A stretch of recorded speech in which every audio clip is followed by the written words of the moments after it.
All right, ladies and gentlemen, we are back and glad to be here. And like always, I would try to be informative, meaningful, subject, and comment like I always do. I try to be as thorough as I can, which means I am dedicated to what is right, just, and true. So tonight we're going to be covering Traore and what that means. And we got a special guest tonight. I don't know exactly where he's at, from the email, but we're gonna keep playing this program. We'll keep doing the program until he shows up. Hopefully, he will. And my buddy Elias as well. So, but without further ado, I'm going to go to what do you call it? Go to the share screen, and then we'll get it started.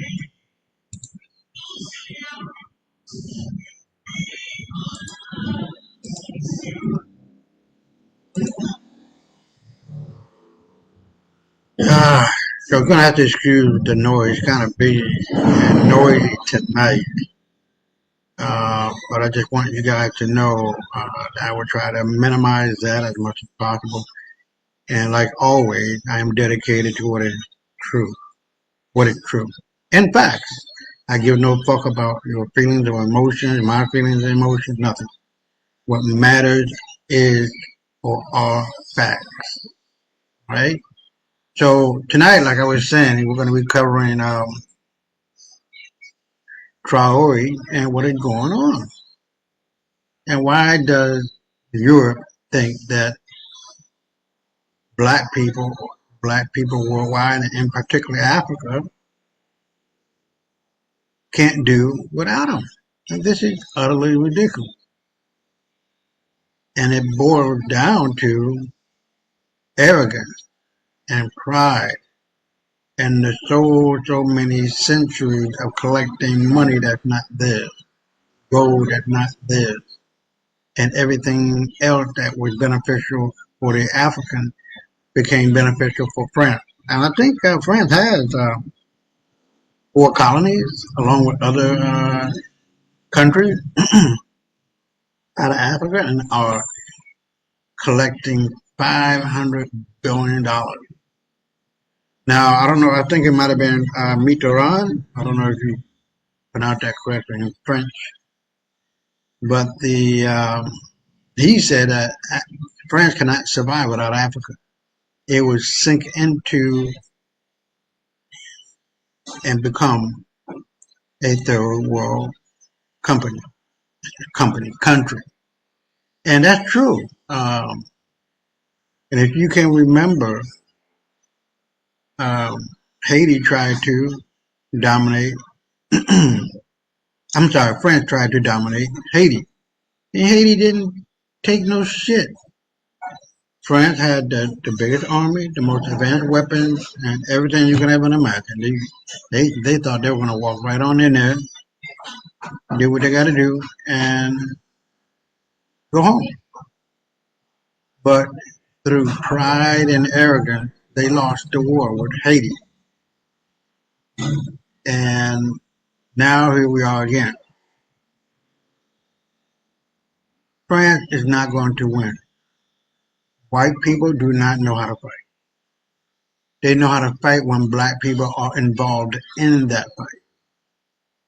So you can see that they learn how to fight through the strategy, the mental and military stratagem of Hannibal, of Carthage. The whole basis of military school in America. What's the name of it? If you're here, whoever is here, just try to remind me because I'm having a hard time pulling that up out of my memory. But it's a military school in America that teaches military strategy based on that black man out of Carthage, um, better known as Hannibal. And again, white people do not know how to fight. We have never lost a fight with these animals that we call white people. And the nerve of Macron and his manly looking and man wife had the nerve to say that, you know, Africa can't do without us. The caucasity of that is off the goddamn chart. Flip that bitch around, Macron. You can't do without us. White people can't do without us. It is a known, well-known fact. And the mental game that's being played is the, oh boy, um, is the appearance of superiority. But once you break past the veil and pull back the curtain of this fake superiority that white people have, you're going to find that they've been using the Oz effect. They're blowing smoke up everybody's asses, and particularly black people, and making themselves out to be more than what they are. They are nothing but animals, killers, rapists, pedophiles. And I don't think I have to go into that. That's another show, but I proved that in all of my other videos. And the fact that they don't know what the fuck they're doing. They don't know how to run a country. They run it into the ground. You'll be broke. And just like what happened with Portugal, with the African country of Angola, now Portugal is the playground of the Angolan elite. And I can tell you, this is my prediction. This is my prediction. I am certain of it that France is going to become the playground of all of its colonies. Because all we got to do is just get control of our gold and get control of the economic strangleholds that allow country to grow, not only internally, but to bring about change externally, so that our economic dollars and political uh, wherewithal in other countries, because we understand these people. We understand what is going on with the people and how these people are as far as France goes. And we can understand what it will take to make our voices heard. And that's one word, unity. And we're going to be saying that more and more and more. It's going to become, it's going to become a uh, common theme that's going to unite all of Africa. And this is what they fear. Gaddafi said it. If you kill me, you'll be opening the door to all of humanity, all of Europe, to the flows and ebbs and flows of our Islamic brotherhood. And not only that, the idea that Africa will unite itself, eliminate its borders, and take control of the minerals and all the other precious metals and or other precious items that are within the ground of Africa. It cannot be stopped now. It was never stopped before. It would slow down to a very, very, very slow ebb. But in the end, it's going to happen. Because the will of the people, like Sankara, like if I'm not pronouncing it correctly, Lumumba and other people throughout the Pan-African diaspora. White folk time is up. They know that. I don't have to go into details about that. And it is perfectly clear that when you got a mouse trapped in the corner, is going to do everything it can to escape. But there's no escaping now. They planted within our mind that uh, we don't have any. If you ever play spades, they're making it look like we don't have any spades in our hand. We got all the goddamn spades in our hand. But through treachery and trickery and how do you call it? Spelling us or putting us in a spell, a historical spell to make it look like we didn't civilize these motherfuckers 3 times. We did. We're gonna make it look like we ain't shit, and we are the shit. You see, because the black man and woman, we're the father and mother of everybody on the planet. We're the fathers and mother, the parents of all humanity. And this is where it must start with the future of our generation to come. And the present generation, the young ones, and the ones that will be following. It's just that simple. We got to understand the people and where they come from, why they come from, how they come from. White people ain't shit. It's been proven. And I say this over and over and over again. There's nothing mystical about these motherfuckers. They are mediocre at best. At best. Our worst beat their best. That's just how it is. I'm not trying to be misleading, uh, talking outside of my neck with false information. It has been proven time and time and time again. And they know this. Whatever sport, whatever activity, whatever economic and political game that's being played, we created that shit. We created banking. We created lending and so on and so forth. We created the stock market. If you ever take a look at King Louis XIV, who was the Sun King, and all of the kings before him, but Louis XIV was the very one that allowed France to be as powerful as it is. He ruled that bitch with an iron hand. And so tonight we're going to be looking at a couple of things. We're not going to be here long. I don't know what the heck is going on with email. I don't know. Hold on. Let me see if I can get him.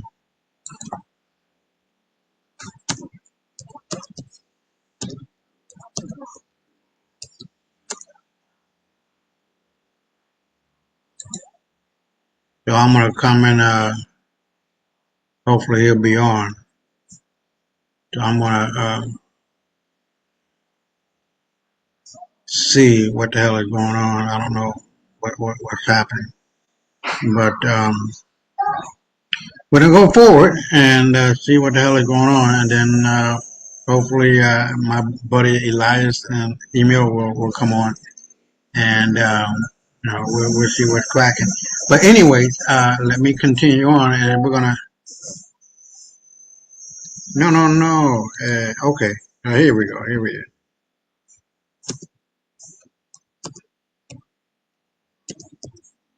Okay,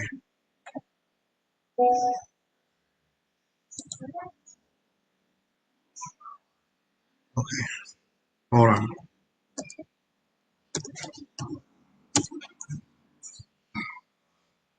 Shit. What the hell? Copy. Okay.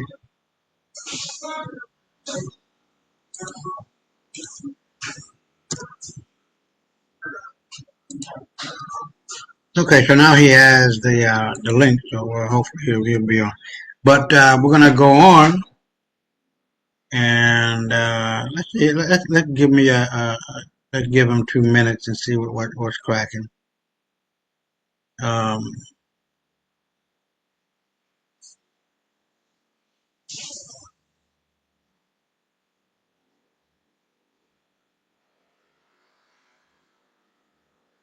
hopefully we. But like I was saying. France is full of shit. They lost to Haiti, and they think they can win. And they lost to Haiti in the 1800s, the late 1800s, and they think they're gonna win in 2025. What the hell? Who? What the hell? No motherfucker. Okay, here we go. Here we go. Hey, what's up, man? Hey, what's up, Isaiah, Elder Isaiah? Yeah, just call me Isaiah, man. You're making me sound old. All right then. Okay, yeah, you got it, man. What's going on? So, I did my little intro. I haven't gone too far, but I'm looking forward to this conversation because you brought Hmm. it to me, and I've been thinking about it and thinking about it, thinking about it. I said, okay, well, maybe somebody will come up and mention it, and you did. So we're here tonight, really trying to, not trying to, but we're going to really get in depth as to what is going on. Now, what I did was I mentioned the fact that France lost to Haiti. How the fuck they gonna think they're gonna win now? I wouldn't give a fuck if they got nuclear bombs and all that other bullshit. White people can't fight. They don't know how to fight. They learn how to fight from us. And I don't. If you know that the military school and in the United States, uh, I'm trying to remember it. Do you know the military school in the United States? Uh, Mm, damn. a U.S. Yeah. Naval Academy? No, no, no, no. Are you talking? No. Damn it. But anyway, that school bases their training on Hannibal. And Hannibal of Carthage was an indestructible leader and military strategist. And, these strategies are used today. Now, he lived like thousands of years ago. Can you imagine your name is still being uttered out of the mouths of people? And military schools and the worldwide. That's how much of an impact this man had. And so when I thought about that, I like every war that white folks been in, they won it because they were black people who were there. The American Liberation War, or not the American Liberation. You know what I'm trying to say? Oh shit, the war of 1776 and every war there, it was black men who played an integral part of the victories in America, and especially the president running up uh, San Juan Hill. He didn't run up nothing. It was black people, the Buffalo Soldiers, who did that. So what I'm trying to say is that if they And it's lost, also thanks to black men who helped America win World War I and World War II. yes, yes, Even and the though they fought in segregated units, yeah, yeah, it was yeah, the backbones of black men that helped America win both wars. And right, if there's right, ever a World War III, they will probably help this nation win World War III. exactly, exactly. And the name of the school is called West Point in America, the most celebrated military West school in Naval the world. Academy. Yeah, West Point Academy. Yeah, Oh, West yeah, Point. Yeah, yeah. yeah, I yeah, I yeah. I remember that. Yeah. So before you came on, I was giving a little bit of breakdown of the noise that France and Macron is making. This idiot is saying that Africa can't stand its own 2 feet. It's like a 2 month old baby. Motherfucker, we've been around since. That's what these reprobate-minded crackers always say, Yeah, and I can't stand them. I can't stand them when they say that. They're just looking for excuses to rule over African people. Because right, African people ruled many advanced kingdoms and civilizations before these Europeans came along, which clearly shows that they were prosperous and successful without them, and we're running their own resources on the continent. exactly. And the people in or I don't. Yeah, I'm not going to say that. I was going to say race. And the people who controlled all of Europe from the first king queen up until the 1880s, when white people finally broke the yoke of black people across their neck, Mm-hmm. was we ruled France and England and Scotland and Ireland and Yeah, the uh, Moors. right. But I'm just saying in regard to the black European, the more that well, okay, but I think you might have been referring to the 800-year rule over white people, but they were actually black. But the white people came later, in Spain and Portugal. But the idea is, Emil, is that we've always been in control of the world, and we created latitude and longitude, and we had a a stranglehold on international trade. These motherfuckers came in after we began to fight amongst each other to Mm-hmm. weaken our own foundation. So when two brothers fight, there's an old African proverb that says, "When two brothers fight, the stranger in the middle gets the key to the house," and that's exactly what The happened. These, colonizer inherits the land. The colonizer inherits the land. yes, yes, And yes, that's also what the movie Black Panther showed melanated people. yeah, yeah, When T'Challa and Killmonger were fighting each other, and then that cracker CIA agent at the end of the movie was overseeing the Wakandans share their resources to the whole world except for melanated people, of low income backgrounds and impoverished communities who are struggling. exactly, exactly. And so, my point too, my point also is the fact that when you look at all the time, brother Emil, when white people came in and took it over, they came and took over Egypt. They lost it because they don't have the intelligence and emotional quotient to run a motherfucking thing. They don't know how to do a damn thing correctly. And this is the reason why they only stay in control for about 150 years. And Hmm. so if you look at Egypt, if you look at Greece and Rome, and now they're losing it, and they're losing their fucking mind because they can't understand how and why they lose it because they don't have the wisdom, they don't have the knowledge, they don't have the understanding to keep things going, and that's the reason why they fell out of. Oh, okay, ese es para mí. No, no. Pero agua, espérate, wait a minute, Emma. Agua está hirviendo fuertemente para abajo, ¿verdad? Yo no sé, un chin de agua está. ¿Ah? No, porque es de la alfombra que está subiendo en el aire de agua. I'm sorry. You're good. So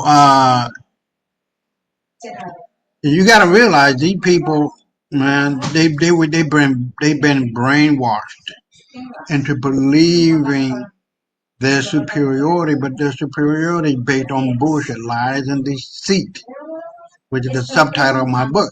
And one of the things that I talk about are two people, so-called white people. But white as a construct, as a race, didn't start until 1680. Didn't really cement into the minds of these weak-minded people until about 1880. So it took 200 years for that lie to get filtered down and filtered in and accepted by these people. You feeling me?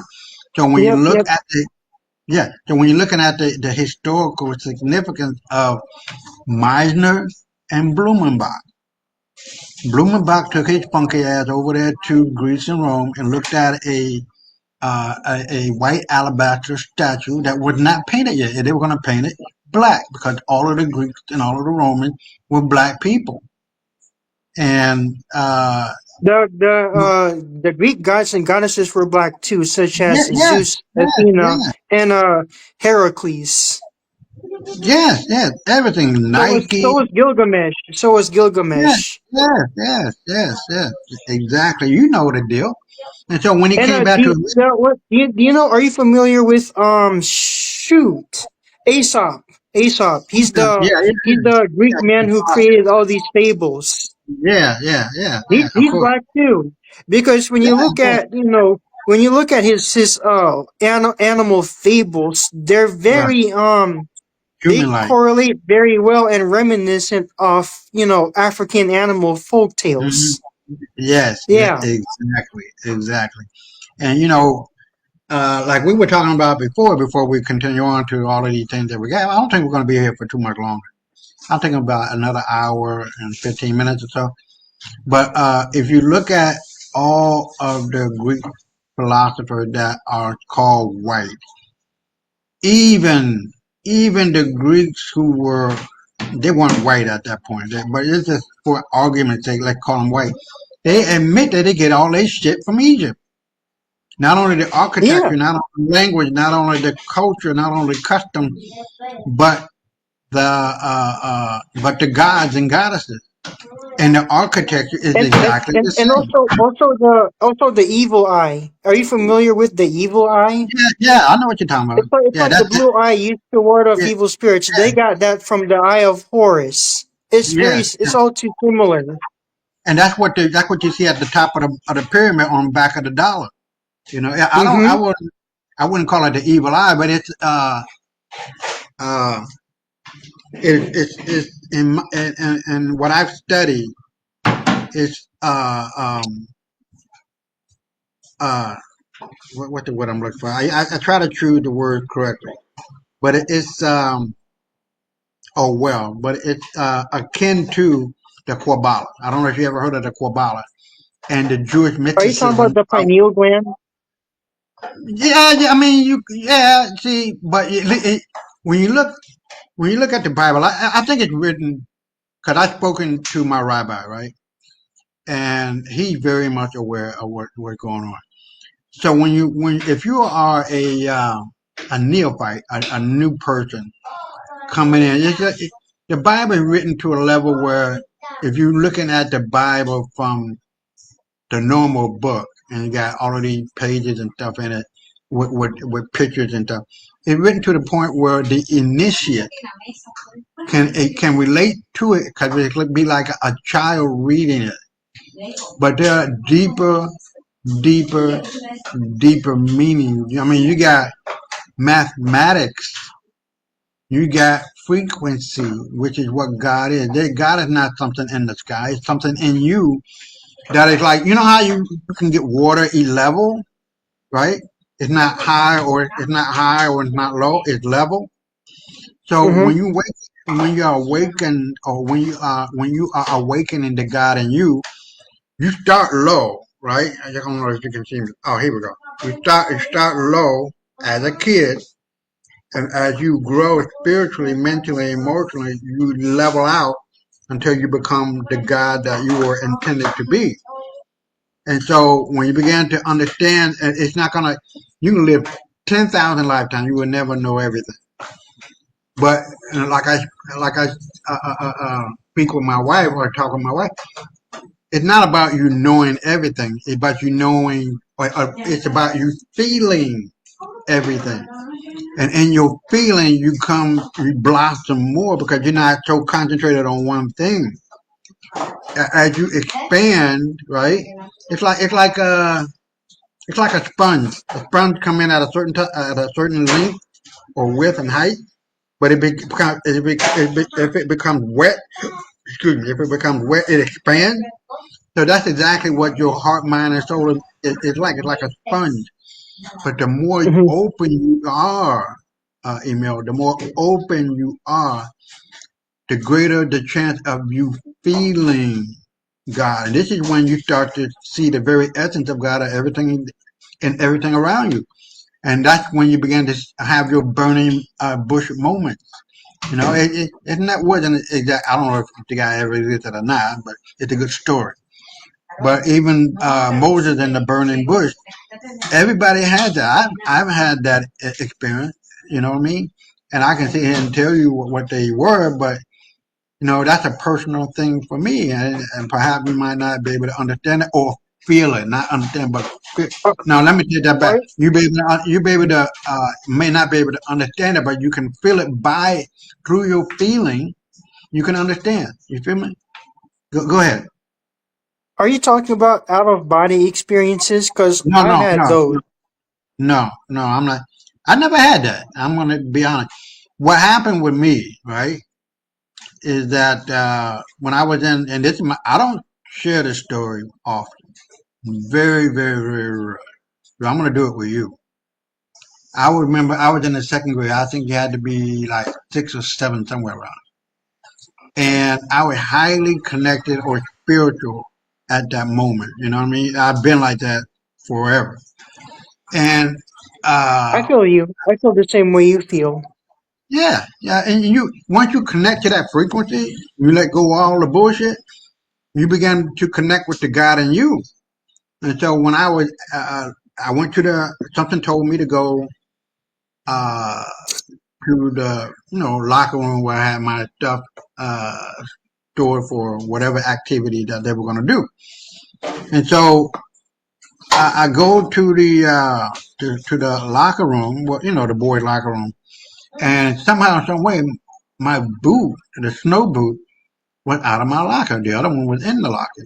And so I approached my boot and I saw my name in it. I said, because I was facing, I was here's the wall. No, here's the wall, and I was facing toward the wall. Now behind me was a window, right? And so Mm-hmm. as I'm standing there looking at my boot, I felt this light that come into the storage and into the locker room. Now this was no light normal. I felt that shit. You know what I mean? I knew that was God talking to me. And he said, or she said, or it said, or the universe said, I will lead my people back to the promised land. No joke. Well, very, very long time. And all I could do was, after hearing that, just bow my head and say, okay, Lord. You know what I mean? Very, very odd. And I felt out of the way, but like, who am I? You know what I mean? But in the end, after all those trials and tribulation and asking questions, I began to grow. I let it go. I stopped asking myself, who am I? And I began to say, I am that individual because that's truly God's name. I am that I am. And so as I grew, I became more accepting of that role. And you know what? Africa, Middle East, nowhere on this fucking globe is the promised land. The promised land is right here, right between your ears.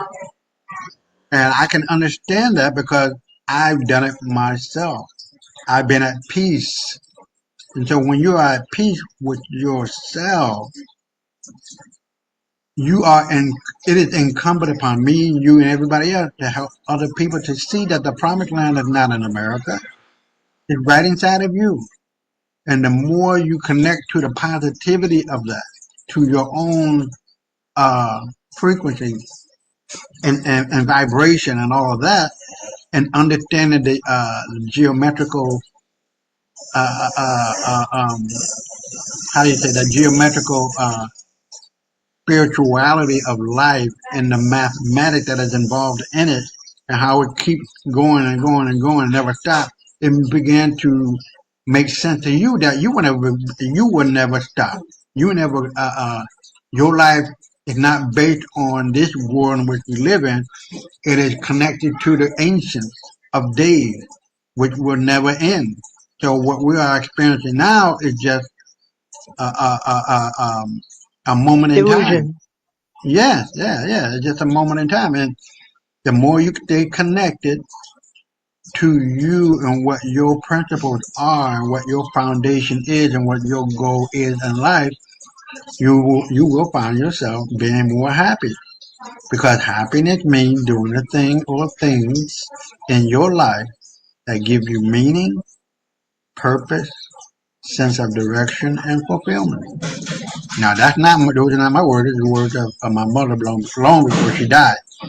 But that seed of understanding what happiness means is not a fleeting moment. It's constant because you know damn well once you have peace in your mind, heart, and soul, nobody's gonna come along and snatch that from you. You're gonna beat the shit out of them, verbally or otherwise, because you want to maintain peace. And this is the reason why some people, I don't do it, but some people hum om because it has a certain relevance and a certain frequency that is that of God. And so when we say shalom, it's the same kind of deal. But whatever it is, whether it's a word or a sentence or a paragraph that motivates you, that uplifts you, that brings that air of God up under your wings, allow you to fly effortlessly, that's it. Nobody can take that from you. This is the reason why I don't get fucking emotional. I stay the fuck away from people who are emotional because I don't give a fuck. See, because as soon as you can recognize that, everything else doesn't matter because you will want to be around people who are better than you, right? Not better in the uppity sense, but have more of a spiritual connect because you want to elevate yourself to that level too. Hmm. So that's how it is. And this is why I say, and I have other experiences with God, man. It's like I was going southbound with my mother to her mother's house, my grandmother, and I bowed my head for like a couple of seconds, and I asked God to show me your might. Within not even half of a nanosecond after that request, there were no clouds in the sky. It started raining like cats and dogs on the northbound side of the highway. On our side, it was dry as fuck, sunny. I'm like, what the? So I asked for it, and then I got it. So now, there is no question in my mind that the God of Isaiah is very real. That I can manifest whatever I want to exist in life, good and or bad. But what the God in me says, and this is something that has to happen every day with you, with everybody, that it is a constant turning over the soil of positivity and planting the seeds of greatness in you, in me, and maintaining that. Because if you don't, other people's seeds of negativity gonna feed right into your brain, right into your heart, right into your soul, and you're gonna forget about all of your principles. So that is why we must, if we're gonna stay within the promised land of our mind, which is fertile, and very open, if that's the correct word I'm looking for, is very fertile in regard to what you plant in it. And what you plant in it must be and has to be and will always be seeds of greatness, seeds of peace, seeds of the thing that you want to manifest in your life. It's just like, you hungry, you're thinking about a peanut butter and jelly sandwich, you manifest that within 5 minutes. Piece of bread or two pieces of bread, a knife or spoon, and the peanut butter and jelly. You do. That's manifesting because it first start here, then you talk it out, and then you work it out by bringing it into existence. Actions speak louder than words. But yeah, that's what happened with me. There are a lot of other things too, but I really don't want to go into them. But the one when I was a little boy, that spoke volumes, man, because it took a lot of uh, spiritual growth for me to see that and to Hmm. accept it, So, but I in my heart and soul, I want everyone to be at peace, but that's not going to ever happen. Not everyone is going to be at peace because how are you going to know what peace is if you don't know what war Yeah. is? What I mean? We live in that dichotomous existence, good and bad, up and down, right and wrong, in and out. It's just how it is. And once we accept that, and I'm gonna send you some other video too, man. That's just mind blowing. But how you accept that is how you will be in existing life, man. It really is just that simple, man. It's nothing hard, and life is not a difficult thing to accept. I mean, we're gonna live, we're gonna die, but to me, these are my words. You must live, love, laugh, and learn, man. And once you pass that on to your kids, you have done them great harm. No, you have done them a great leap, or given them a great leap forward. Because as a father, you can't just allow your kid to be out here not knowing anything. Yeah. So it's always a blessing as a parent, as a brother, as a cousin, as a citizen of the world that you speak and you speak on it, and you don't know who's going to listen, man, and who's going to be uh, moved by your words. So you know, I can't convince everybody, but I'm not in the convincing business. I can only speak and hoping that that person's mind uh, and eye, the eye of his mind is open. And once that person accept what I'm talking about and to move on it, then that person's life may be revolutionary, man. Because just look at Sankara and his words and actions has manifested and planted seeds within the heart and soul of Africa. And now Yeah. Traore, yeah, it's the same thing. It's the same I just thing. happened to come across a post on Facebook how Thomas Sankara predicted the rise of Abraham Traore. Really?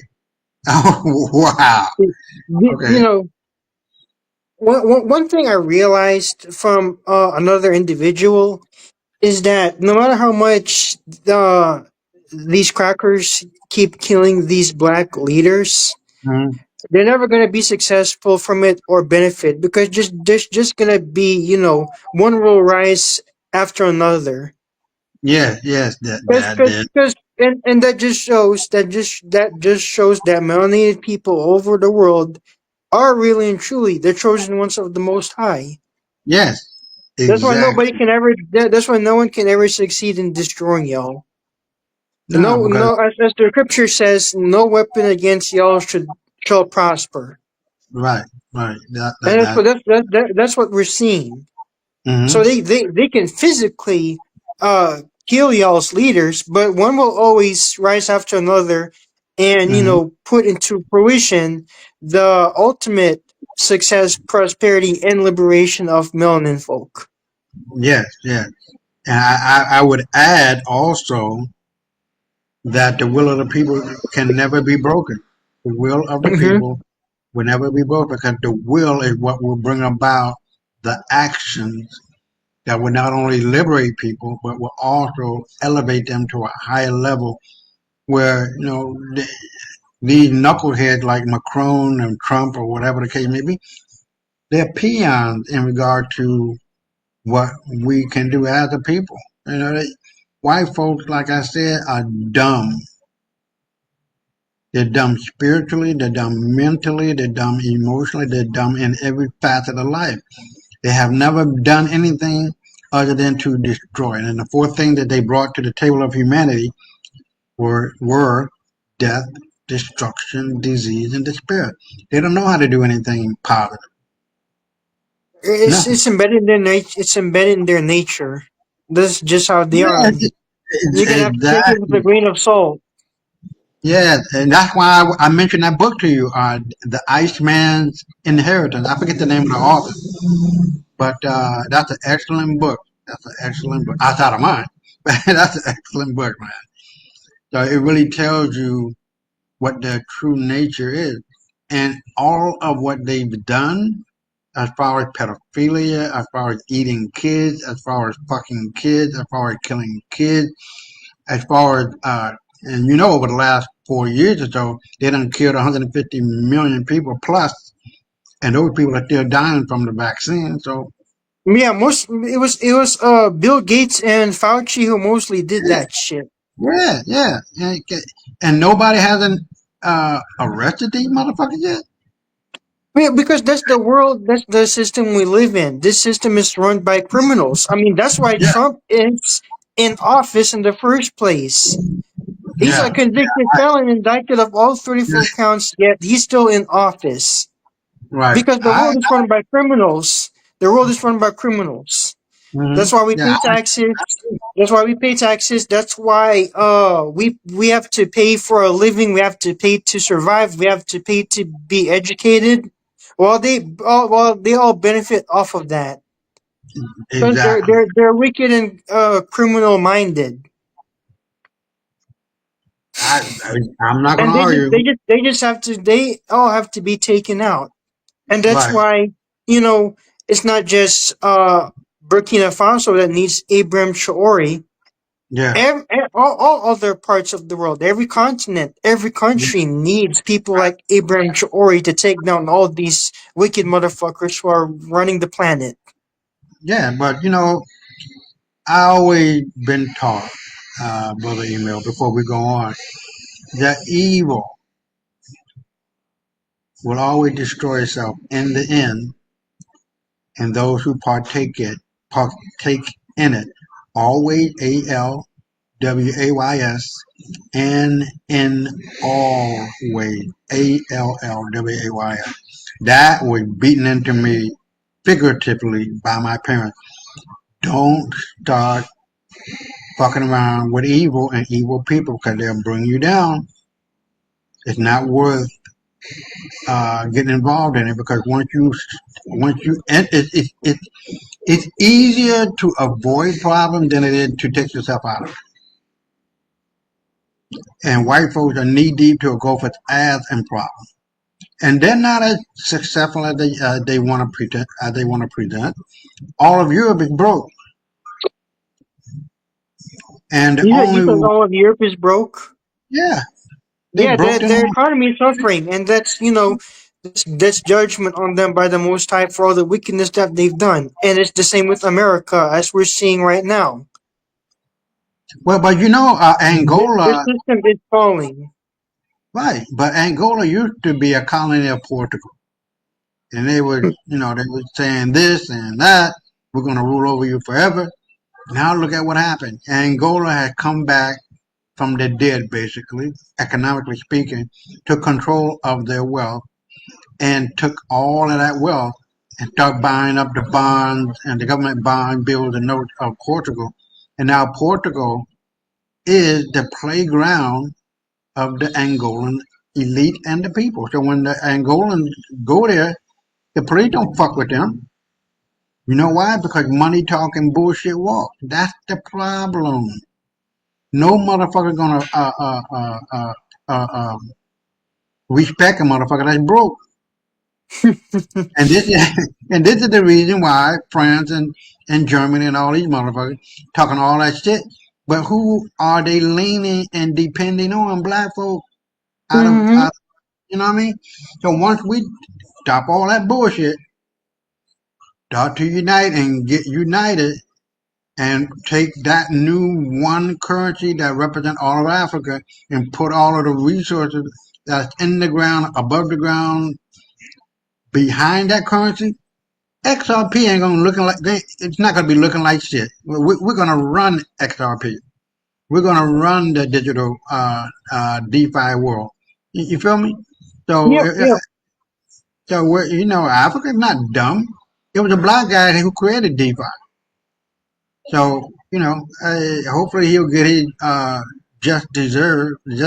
Yeah, hopefully he'll get his just desert, and then he'll be in the trillions of dollars, man. Because brother Emil, man, this new economy that we're going into is worth at least 30 quadrillion dollars. Fucking wild, man. And people Yeah. who are not the people who are not taking a part of it, the XRP or the Flare or uh, whatever other crypto. To me, XRP is the way to go. There's no other one that I know about because XRP can handle quadrillions of dollars in a matter of seconds to have that transferred to wherever you want to go on this blockchain that they got. And it's going to get stronger and stronger and stronger. And you're not going to see any more banks. You're going to be in your own personal bank. There will be no more banks. This is the game changer, man. There'll be no more banks.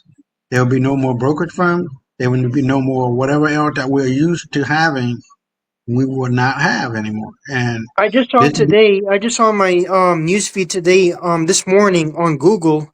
As soon as I woke up, when I went to check my Google feed, I was reading about these bank outages, and I'm yeah, like, that is very wild indeed. and and people are look. People are sleeping, man. I don't like how do you sleep through this bullshit? You know what I No, mean? and people are still partying. People are still, partying, drinking, going to clubs and stuff, Yeah, twerking.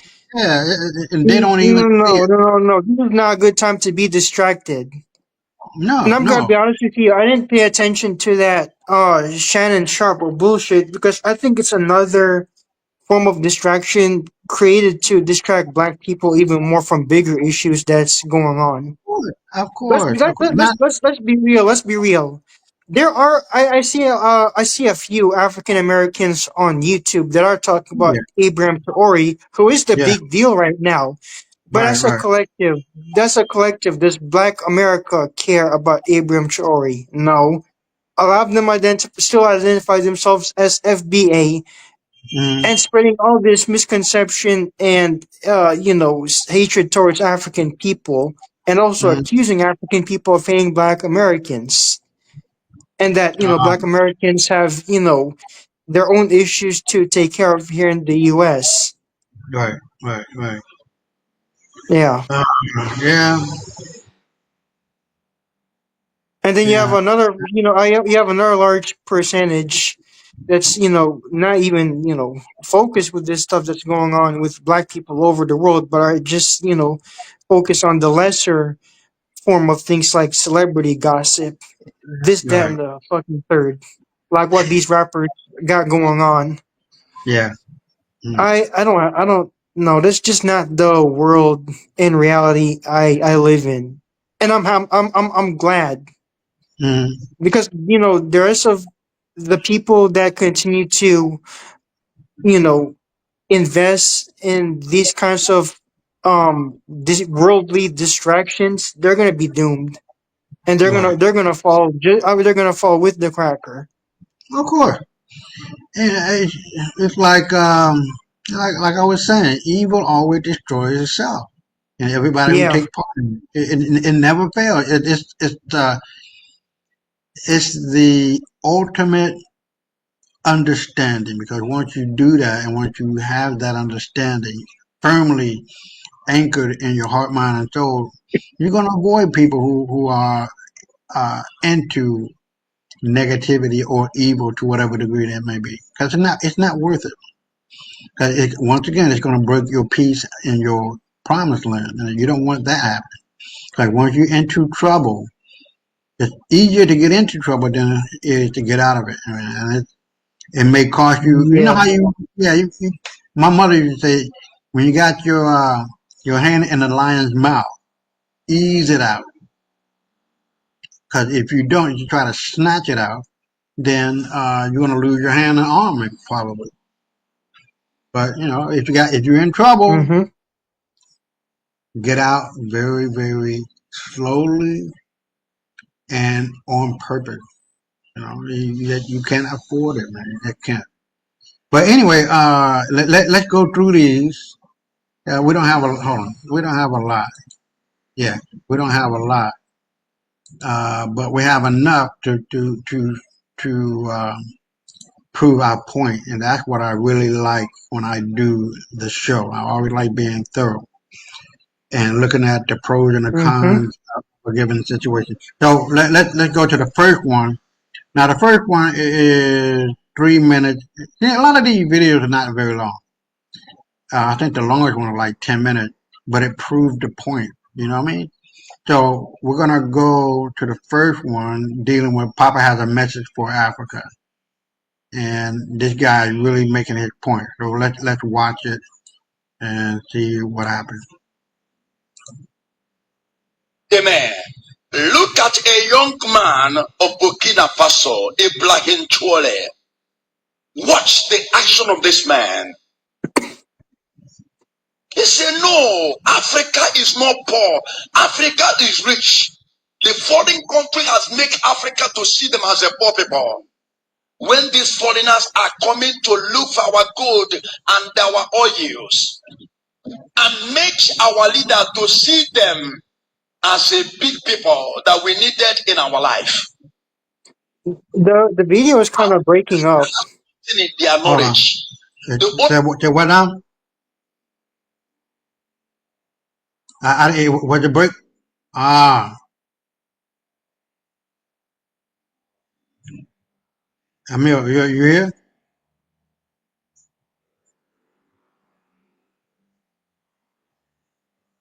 Oh, wow. Hey, can you hear me? Okay, here we go. Can you hear me? You're breaking, and Yeah. it's also a static. I can hear you. It's just that you're breaking, and I Okay. also got kicked out too. I don't know if Yeah. it's YouTube doing this, Yeah. Well, nothing because happening that's what here. they did on Maurice's channel last Sunday. Oh, okay. Well, I don't have any problem on my computer. Not the internet connection. It might be on your end, but let's start that again, and then we'll watch it from the beginning. Let me know if you can hear it. Amen. Oh, Look at a young man of Burkina Faso, Ibrahim Traore. Watch the action of this man. He said, no, Africa is not poor. Africa is rich. The foreign country has made Africa to see them as a poor people. When these foreigners are coming to look for our gold and our oils, and makes our leader to see them as a big people that we needed in our life. You have leaders that has nothing in their knowledge.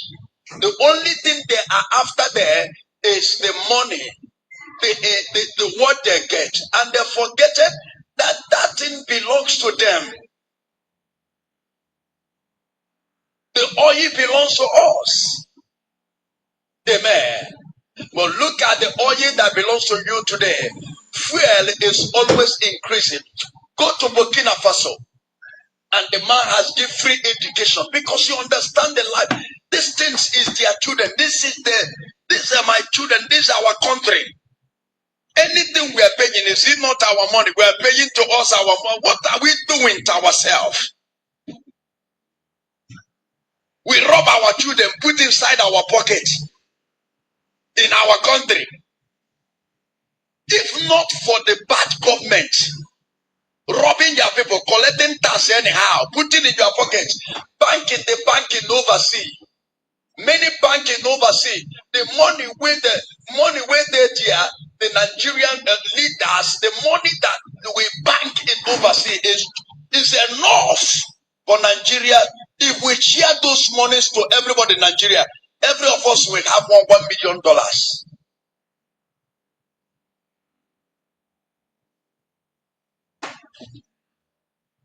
Nothing moves in this country. Like I said, the times without number. And it's high time we, the new generation, Africans as a large, arise. Let's all take back our own country, all the whole Africa. And a great revolution or revolution is coming. The whole Africa will shut down all their bad leaders. I'm not the way. That is when I say, moving around, there will be what are they calling this? A revolution everywhere. People will come out. Africa has lost a lot. Our resources. I have told you this, that every sons and daughters of this country, you have a right for government to pay you every month salary. It is your right. And another right of every sons and daughters of this country, you have a right for government to provide a job for you, whether you are a graduate or whether you are not a graduate. It is your right. And nobody have any right to shut your mouth to talk to the government because the government belongs to. Any thoughts on that one, man? Hello. straight facts. Oh wow, you got taken out again. What the hell is going on? Were you able to It hear it? might be. It might. Yeah, I was. This time I was able to hear it. Okay, okay. Well, what do you think about that video? Yeah, it's he's talking straight facts. What country is he from? Oh, I don't know. Yeah, I had erased it off the show. But Because I'm from because Africa. I was on another live stream before this one, where another individual said that they have their own Traore right now in Nigeria. Oh yeah, yeah. That's part of the AES. What do you call it? Yeah, I know the acronym is AES. These Sahel territory, Yeah, Mali, yeah, yeah. Niger, and Burkina Faso. And there's some other one that's joining too. Hold on for a second. There's other one that's joining too. Hold on. Hmm.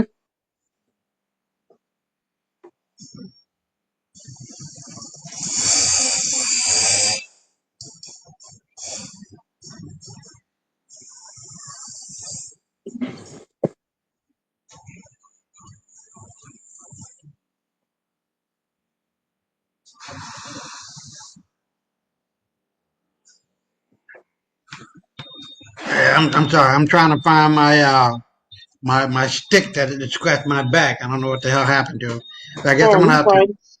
Yeah, I'm gonna have to be prepared before the show rather than trying to go through this again.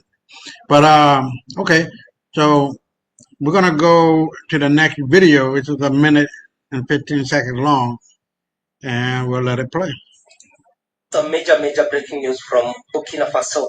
And let me tell you, for the first time, the government of Burkina Faso has shown the video of the money that was being transacted just to remove Ibrahim Traore. And I'm telling you, I have the video here. I'm going to show you how much that money was. I told you that it was $5 million. And the person that was given all this money, remember, was promised a full citizenship in a foreign country, a lot of monthly income, and all his family would go and live in that land. And just imagine, this bodyguard of Ibrahim Traore decided that he's not going to give out Ibrahim Traore. So he went with all this money in a vehicle and presented it to Ibrahim Traore and said, I cannot afford to lose you because of money. I'm telling you, a lot of money was being transacted. And many Africans are asking, why are these people affording to get all this money to just remove one person instead of helping the people of Africa? It means that the resources in Africa are so many you cannot finish it. Just imagine. Any thoughts about that one, buddy? So based on my understanding, he was paid that amount to take out Ibrahim Traore. Yeah, they were looking to pay him, but the thing is, okay, he kills him, and then how he gonna get out of here to get the money?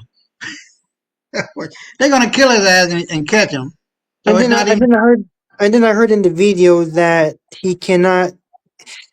He's giving the money to Ibrahim Traore, right? And then Right, he yeah, said that he cannot afford to lose Ibrahim Traore. So that means that he's admitting to Ibrahim Traore that he was tasked to kill him, but he's not going right. to. Is that No, right?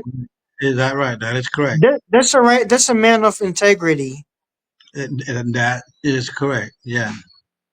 Now this is where I'm a big fan of. I don't But know if you but ever heard of. but that's very concerning though, because it just comes to show you who else within Ibrahim Traore's circle is after him. Of course. Because he does not trust anyone, not even No, his I own mean, people. Because I agree. they keep using his own, like what Malcolm X warned about. They'll always use your own to kill your own. Of It's course. always his And, that, own who's trying to kill him. and that's exactly what happened to Sankara and the other guy before him. You know what I mean? Patrice Lumumba. Yeah, Lamumba and Sakara. Yeah. Their best friends killed them or had them killed. And Who once you do that, you lose all credibility. So he did it right. He brought that money to Traore in order to show that his not only his loyalty and faith in what they're trying to do, but also figuring out who did what, when, where, and how, and arrest them. But if I were him and everybody that's been trying to kill me, I'm going to kill him. So you think Abraham Traore should have killed that individual who was paid that 5 million? Oh no, no, I wouldn't do that. I wouldn't do that because he's showing his loyalty. You know what I mean? So I'm talking about all of the people who have been caught who were trying to assassinate him. And then I would have had him killed. See, because that stops all that bullshit. And I don't know what happened to them. I don't know if we put them in jail or whatever the case may be. But if I was Traore, I would kill him. No, no trial, no nothing. I would kill him. This individual that was paid to kill Traore, even though he was honest about it, I think Traore should have put heavy surveillance on him. Because Yeah, for him to be tasked with killing Traore, he must have. I feel like the colonizers must have picked up something from him. He must have said something against Traore, and they probably chose him to do their bidding. yeah, That's how I that's a see good it. question. Yeah, that's a good question.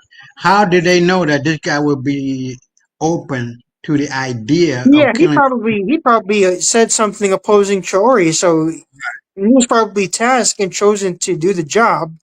But then somehow he came out admitting to Traore later on that he was tasked and paid that amount of money to kill him. Right, right. I I agree. appreciate the honesty. I appreciate the honesty, but now that I think about it, I'm looking at him with the side eye. Of Because course. I don't know what further intentions he has. Like he Yeah, needs to be locked up. right. No, no. You know, uh, one of my favorite books um, was by Machiavelli, Prince Machiavelli. And the most current book that is out there, has been out there for quite a while, is called The 48 Laws of Power by Robert Greene. It is an excellent book that will allow you to see the inside or the work and the inner workings of people's mind.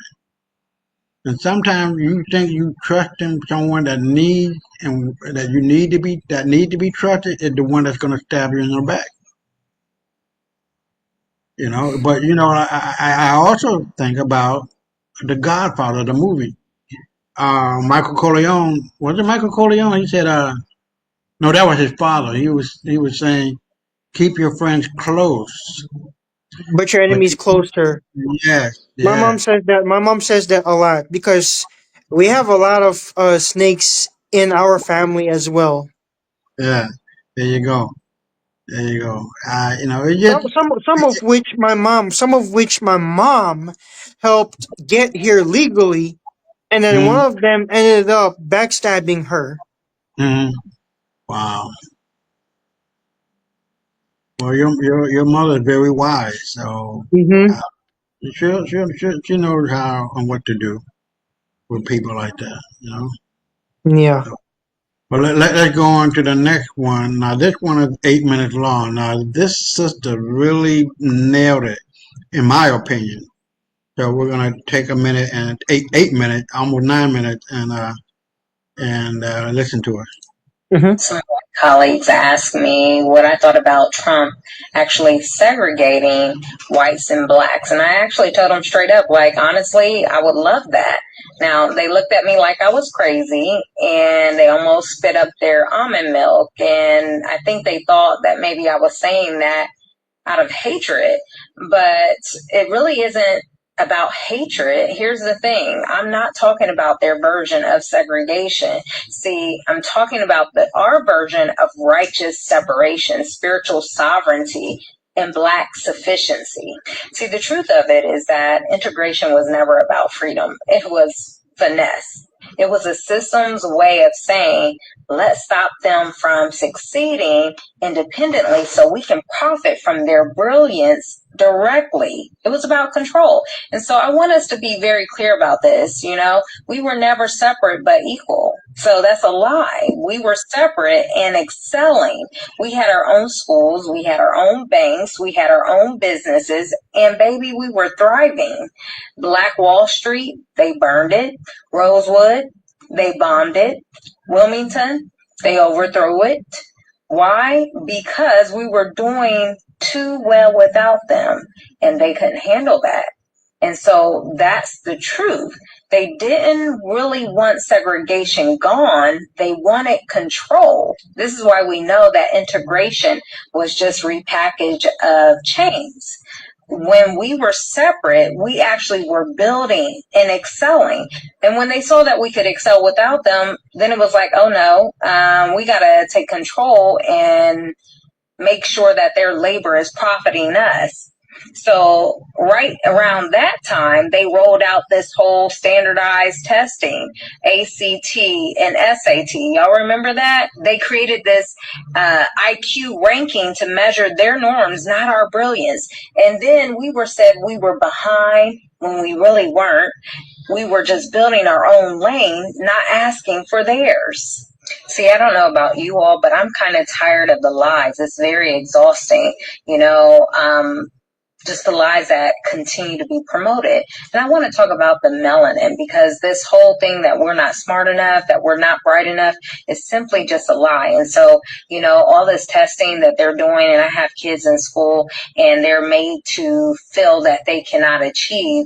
And I have to remind them about their actual superpower, melanin. See, not just your skin tone, but in your brain, specifically neuromelanin. That rich, dark pigment found in areas like the substantia nigra, which are critical for learning and memory and decision making and emotional regulation. See, if you don't know, then you won't know how to respond. But when you learn about the studies that have actually linked the neuromelanin to higher concentrations and how it's related to enhanced memory and processing and higher intelligence and faster reaction times, then you know why they have hidden this information for so long. Because when you have higher melanin, you have stronger brain resilience against degenerative diseases.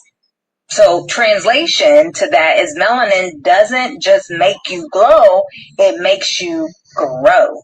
So we know that it's not coincidental that people with more melanin have historically been creators, inventors, innovators across every discipline, while also being the most suppressed, because they know that the more melanin you have in your body and in your brain actually produces higher intelligence. So the Bible also says this too in 2 Corinthians chapter 4, verses 7. It says he placed treasures in earthen vessels. What treasures? It was in us all along, right?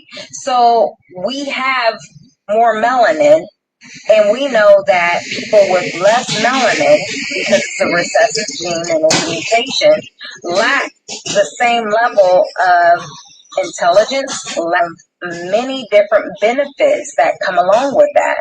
What's so interesting about it is that we're supposed to be looking at this as if it's something negative.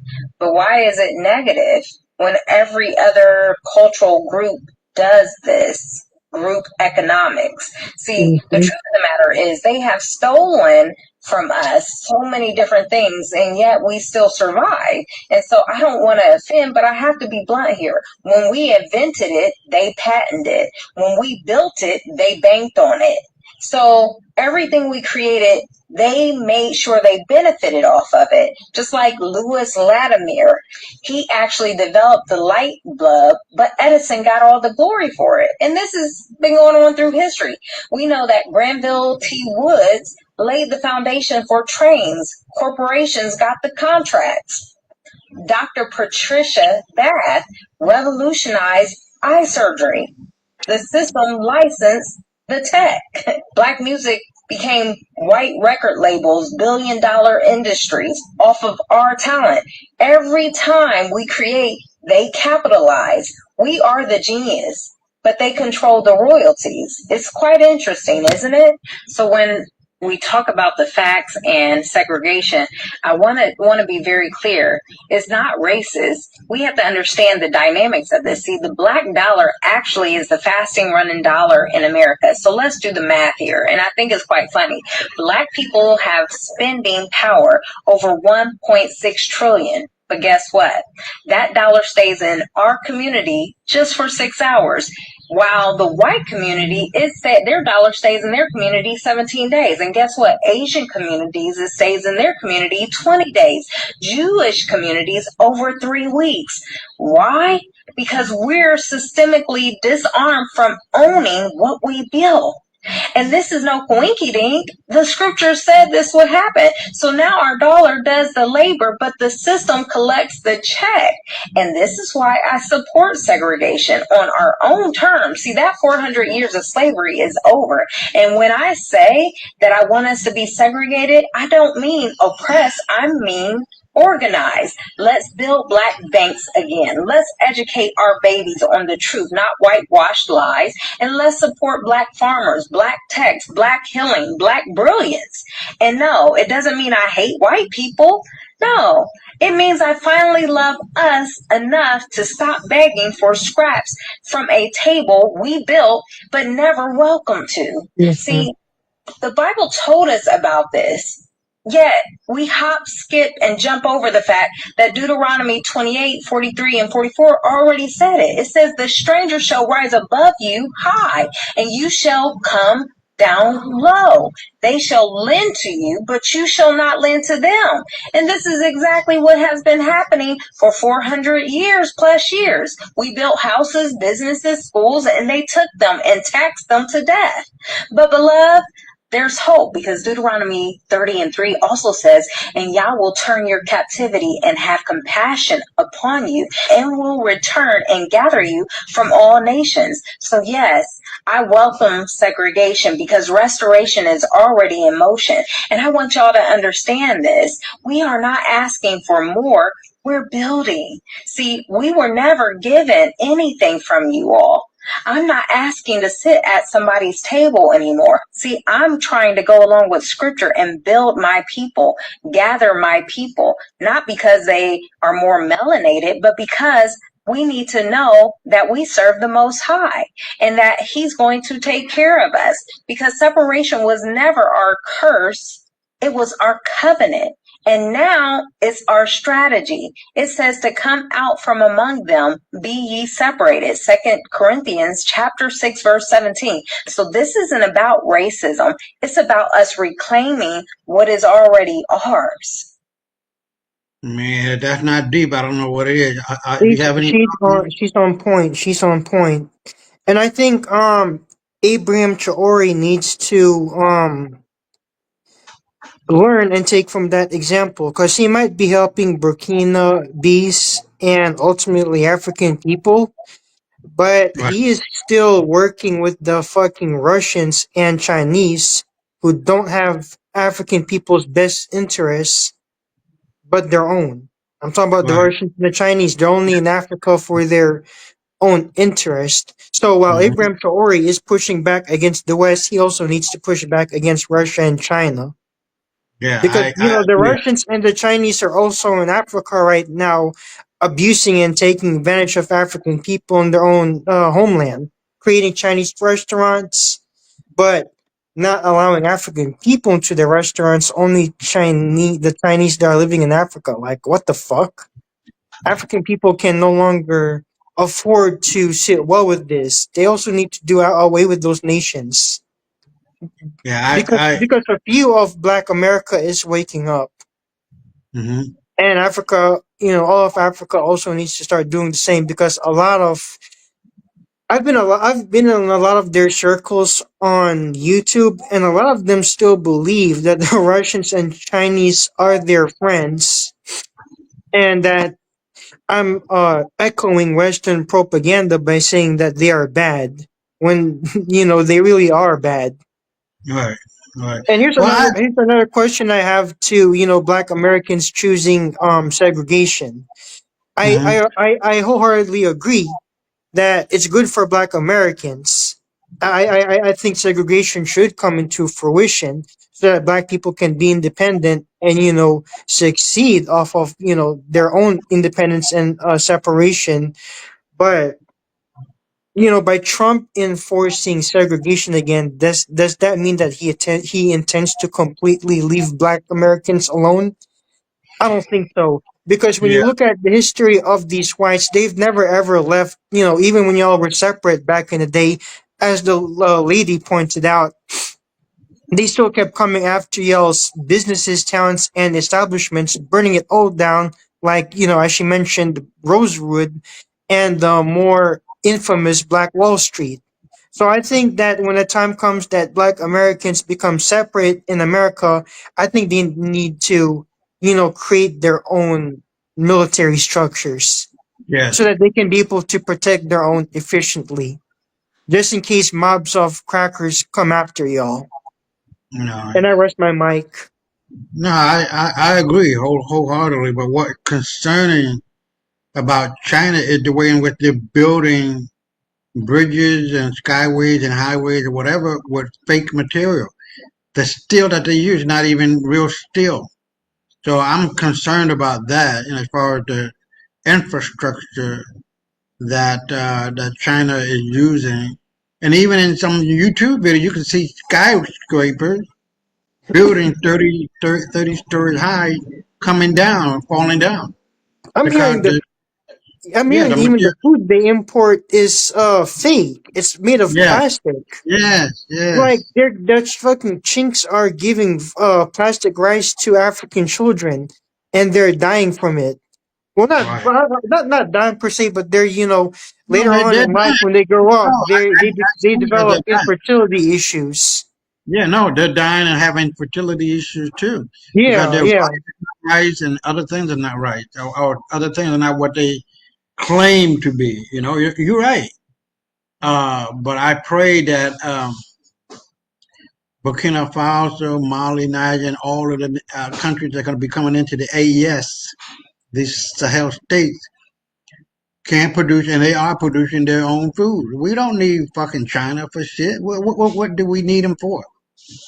And Absolutely they, nothing. Because there's nothing good they can bring to the table but destruction, just like the cracker. right, too much trust, to be honest with you. And they're also causing too much environmental harm too in Africa. That's why, we're now faced with this issue of, animals, becoming endangered. A lot of the animals that are endangered right now are from Africa, like the lions, gorillas, elephants, and rhinos. Because Right, those Chinamen are killing them off for their horns and ivory.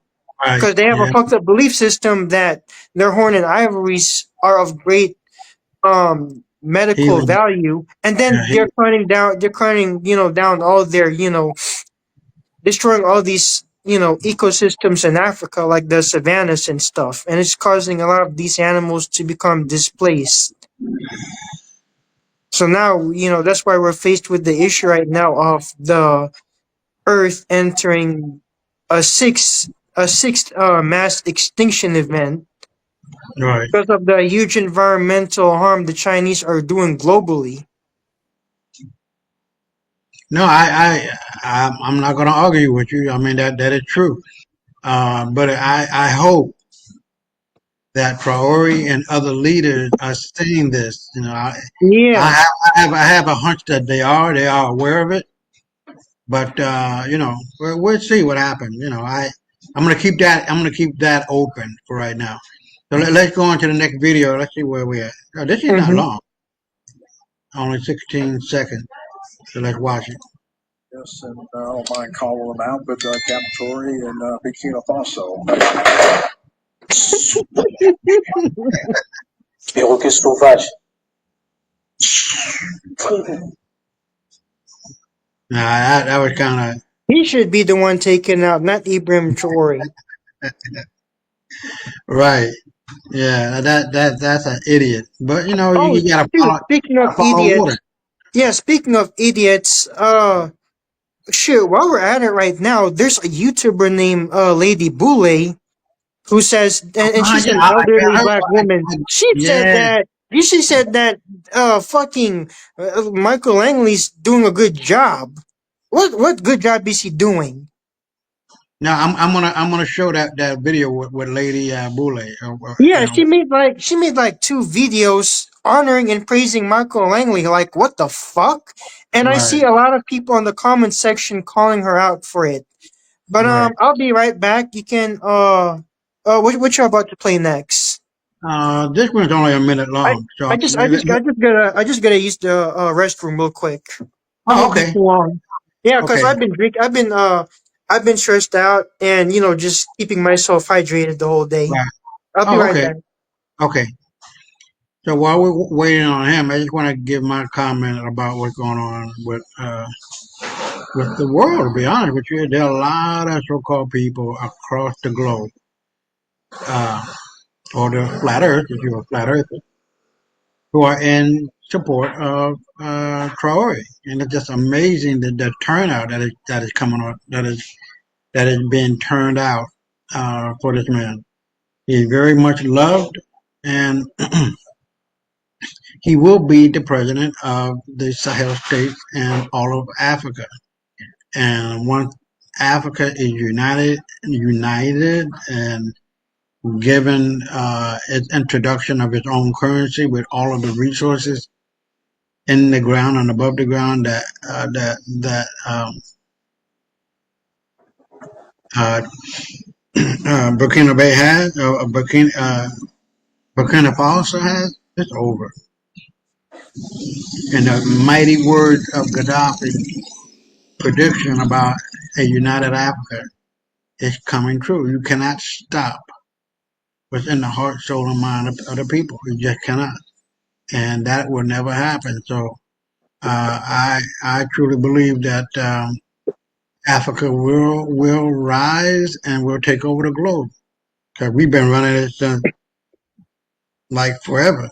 So it ain't like we're just trying to run something. The black man has been running this world correctly, justly, honestly, thoroughly, and with integrity and character. And that's something the white man would never, or the white women or woman too would never have. They have no sense of integrity. So let's go on down and listen to this one, brother email, and I'll be right Mm. back. The kind of leadership we've been craving for the past years. This is the kind of leadership that we've been crying for. We didn't know it. Since my 20s, I've been a Pan Africanist, and now 55. So more than 30 years, I've been rooting for it like this. Tuari is what all of us here are waiting for. Ibrahim Tuari is the future. He is what Africa needs. We've been waiting for it. We need it, and we'll protect it. So how far will you go if maybe someone goes to we'll go to Burkina Faso and join the army. We'll go and sleep at the roundabout like the people protecting. We'll go and stand outside his palace and fight for him. Nobody is ready to come to your country. Send somebody. We're ready to go down there. Africa, Africa, Africa,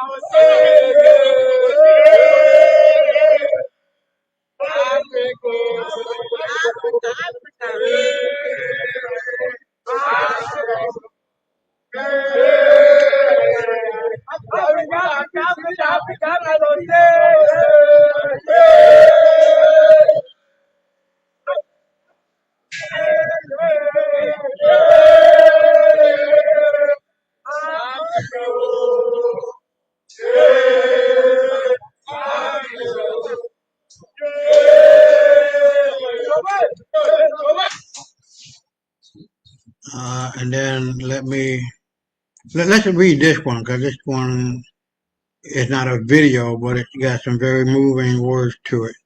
It said this week alone, over 2,000 people slept outside the president's residence. This is Traore's residence, guarding every corner. Some brought food and water for those who had spent hours outside. Tonight, there's a planned night vigil in the capital city of Burkina Faso. Tomorrow, there will be protests in most parts of Africa in support of the Sahel region, Burkina Faso, Mali, and Niger. And Emmanuel Macron colonizer messed with the wrong one this time. Any thoughts about those two things? Oh yeah, I was actually very much aware of the people who are guarding Abraham Traore's residence, and I was shocked to learn right now that it's around 2,000 people. I didn't know it was that many. Okay. And it just comes to show you that African people are waking up. But here's where I would be vigilant with 2,000 people guarding his residence. There's no doubt that among the sheep there's a wolf disguised in sheep's clothing amongst the sheep. Mm-hmm. So they better be careful that there's no wolf amongst those sheep that is secretly plotting to assassinate Abram Traore, because this man survived far too many assassination attempts. I don't know how I don't know how one can survive almost 20 assassination attempts. Yeah. By the grace of God and being prepared, because I am certain his security staff is not only equal to the Secret Service, but might be better. Who knows? Yeah, Because but yes, yeah, if they can't get to him, if they can get to Trump one time, damn near, and shot him in the air supposedly, they can't even land a bullet on this guy. So that says a lot. That says a lot. And they're being very careful about where he goes and who's with him. So I pray nothing will ever happen to him and that he live a long life. But we'll see how it goes, man. We'll see how it goes. because Uh, Malcolm X died too young. He died yeah, too young. A lot of people say he was still a baby. yeah, We can't. Africa cannot afford to lose Traore. yeah. I I mean, mean, because one will rise after another, but for how long? yeah, yeah. How much more longer is it gonna be before another Traore rises if they get their hands on this man? It's not. If they kill that man, Traore, it's gonna be more unification than with him now. I mean, they will be a definite unification bell ringing through the heart and soul mind of every African on the African continent. Oh no, we're not accepting this. If you bring your funky asses over here, the military of the United States, and put your foot on our land, you're going to get killed right then and there before you even get off the goddamn helicopter. That's it. There's no more playing. There's no more smiling in your face and welcoming you to my palace or whatever the presidential uh, palace or whatever the case may be. You want this fight? Let's go. We got bullets for you. That's no problem. Let's go. Let's go. All right, and that's how it's going to be. But when people have fear of you, that you are not there playing, that you are not trying to go along to get along anymore, it changes the whole narrative. Because this is what white folks actually believe, that, niggas ain't going to do shit. They're just going to go along to get along. But that shit is over. It had always been over. It was just a matter of recognizing the game that's being played. And white folks, white men, white women are scaredy cats, man. They're not as strong as they look to be. And that's the purpose of the subtitle of my book, of lies and deceit. White folks are delusional, Brother Emil. They're living a life of lies and deceit. They're not white.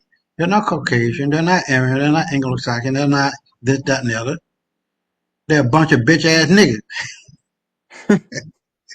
So are the Asians. Hey, I'm look. Asian, but I call out my own a lot. Mhm. Yeah, I mean, like what you got to call them out. Okay, the word on the street is, and why would you put the word out there in the first motherfucking place? Hmm. There's nothing better than a surprise. Surprise, motherfucker! I'm right here, right next to you. Let's go. But why would you even prompt that into reality on the news station around the globe? Now everybody else knows that America's coming, so they can get prepared. And once they step their motherfucking asses off that goddamn boat, that's it.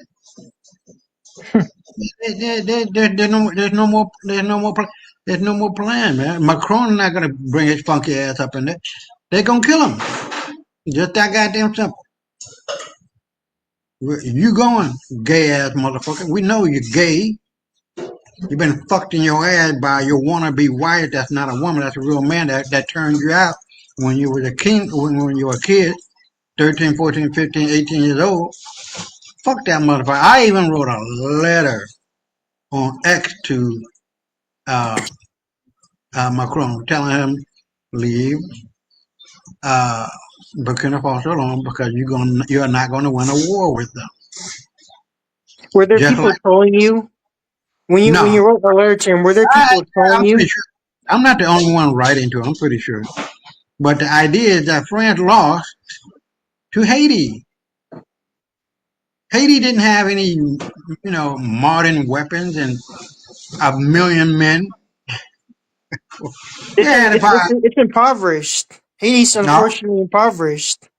yeah, yeah. But the idea is that it was so one sided with France and Haiti that you would think that France would win against Haiti, but they Yeah, lost. They lost.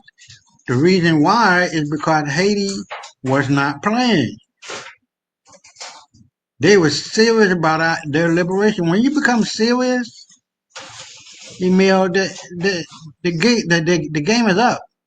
The will of the people, of the person, is too strong for a weak-minded motherfucker who's just trying to manipulate them to do anything. Because now they got more fear in them when they're trying to conquer the man with the will to win more so than them, that they're gonna fold. And that you can have any kind of weapon, and that weapon will not be successful against that man or against that country or against those people. So now, no weapon formed against you shall prosper. It yeah. has, it's not going to work anymore. The media wars are calling you incapable of supporting yourself and doing this and doing that. Africa, you need the white man to help you. Man, that's about the wicked bullshit. And everybody was laughing about that shit. So, like I always say, fuck all white folk. Yeah, fuck Cause all of them. huh? Fuck all of them. Yeah, fuck all of them. I don't give a damn how good they are. They ain't that goddamn good. Because if they were good, they get rid of all the bad ones. So fuck them all. So let's go on to the next one or the next couple of. Oh shit, this is only like 5 seconds, but it's talking about the goal. Let me give you a good example first. Oh, okay, hold on. Well, it's only 5 seconds. Yeah, okay. Go Yeah, that's ahead. a lot of gold. Leonardo DiCaprio, for example, he ain't shit. He's white, but he ain't shit. What has he done? What has he done for the people, other than using his so-called good looks to make capital off of entertaining people and making Right, money off of entertaining people? Nothing. Which you have had a bunch of revolutionary black men throughout history that was trying to do something for the people. right. So yeah, No, white folks ain't shit. Even the ones that have the looks, they ain't shit. Chris I. Hemsworth ain't shit. Who's the name of the actor that played Iron Man? None of those fuckers are shit. You talking about All they just do is make money. They're not building. no, no. They're not. They're not. Yeah, I understand what you're saying. They're not doing anything worth the while for the sake and greater good of humanity. Yeah, Yeah, they're not doing anything. entertainment is just as I've come to realize, it's just nothing but a form of distraction. Right. That's why now I pay attention to the stuff that's going on around Africa, and I don't like, you know, Cuando la llamo. Yeah, I don't. Yeah, I don't. I don't pay attention to what kind of what new movies are coming up this year or the next year. Hmm. I don't pay attention to or invest in entertainment no more. I focus on the real stuff that's happening Right, right, right, right. because that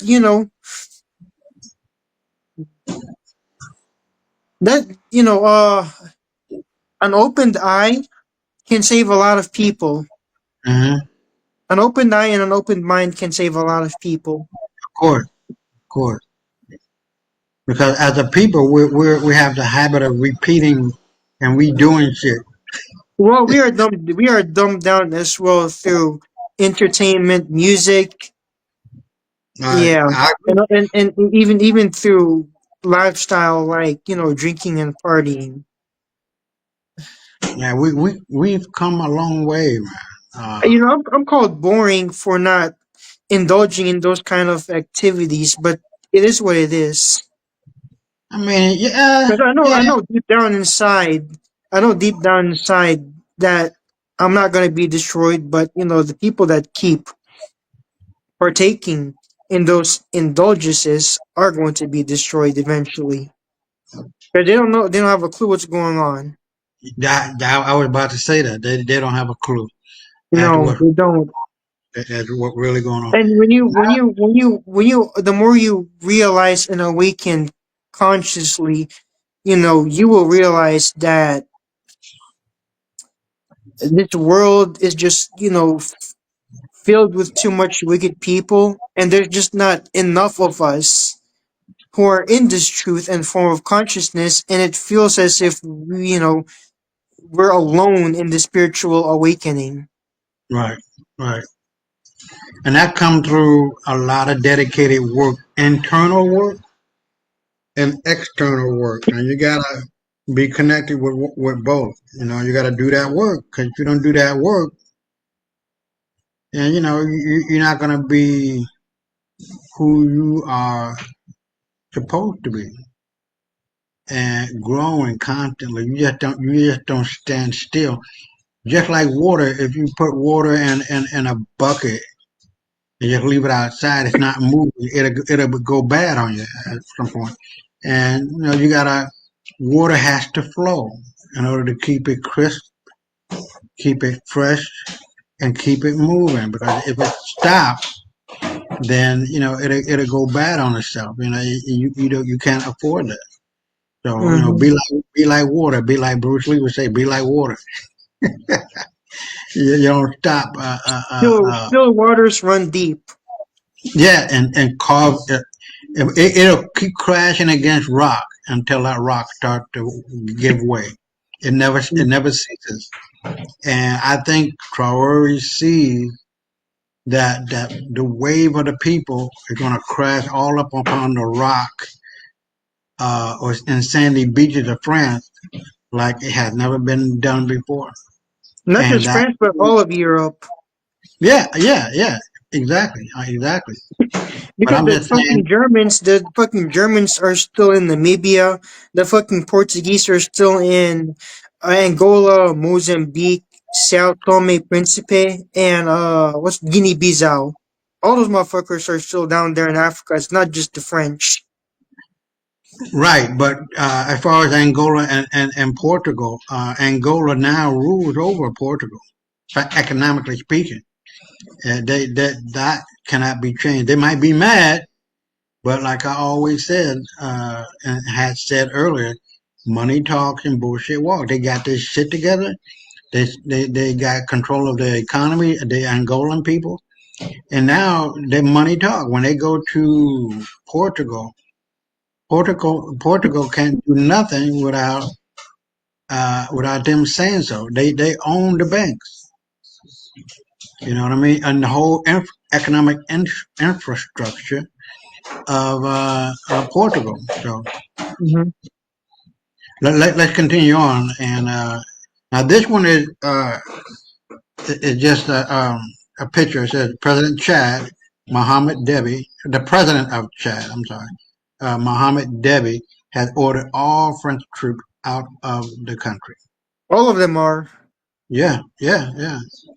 But the ECOWAS, those fucking idiots are still being and wanting to be tied to their colonial masters. I don't like saying that, but let's keep it real. And let's get on out of here. Esta Camargo, esta semana el Banco Central, okay, every day, hold on, publicó sus estados financieros de 2024 como parte de la rendición.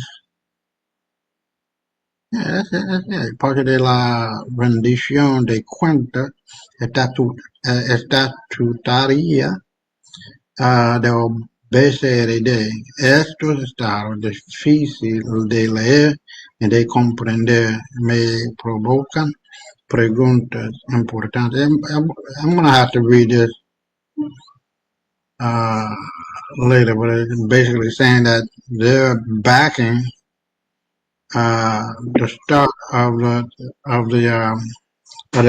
the central bank here, uh, and finding it quite interesting or provoking questions about that. But I haven't read the thread here, so I really don't. I didn't see this earlier, so I really want to try to uh, find out what the hell is going on. Why my country is involved in this bullshit. But I'm going to read that later and let you know what happened. So let's get out of here. And now it says, President Macron said, it's not the time for France to leave Africa. That Africa is not capable of managing it on its own. Fuck Can you out of believe it? here. Yeah, that's what Macron is saying. Macron, if we leave African countries to manage on their own, now is not the time. Africa remains the least developed continent, and history shows we have a role to play in supporting this growth. A complete withdrawal could halt progress. There is still much work for us to do in Africa, and we believe that they are not fully ready to thrive without our involvement. Man, fuck These you. motherfuckers, these crackers really think melanated people are dumb, and Yeah, it just gets on my fucking nerves. But the more you get emotional and become out with this, you're just giving them satisfaction. And at the end of the day, these crackers are really and truly not worth anyone's time. no, of course not, You and still they have to know keep that. you still have to keep you still have to keep pushing back against them, but nothing they say should matter because they ain't, as you said several times, they ain't shit and fuck all white folks. Mhm. Yeah, it is. They're just blowing smoke up everybody's ass, and they think that people believe in what this idiot Macron is saying. That's not true. And here we got another one. They Sahel Revolutionary Soldiers breaking news. Malian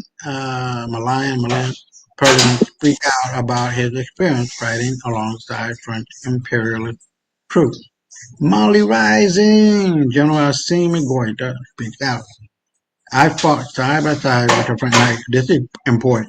I fought side by side with the French army, patrolled with them, listened to their radio, and what I saw broke my heart. When danger came, we Malians were sent to the front. If there was no threat, they called it RAS, nothing to report. But when we were attacked, they shrugged it off. This is war, they said. Hundreds of our soldiers died, while French soldiers remained untouched.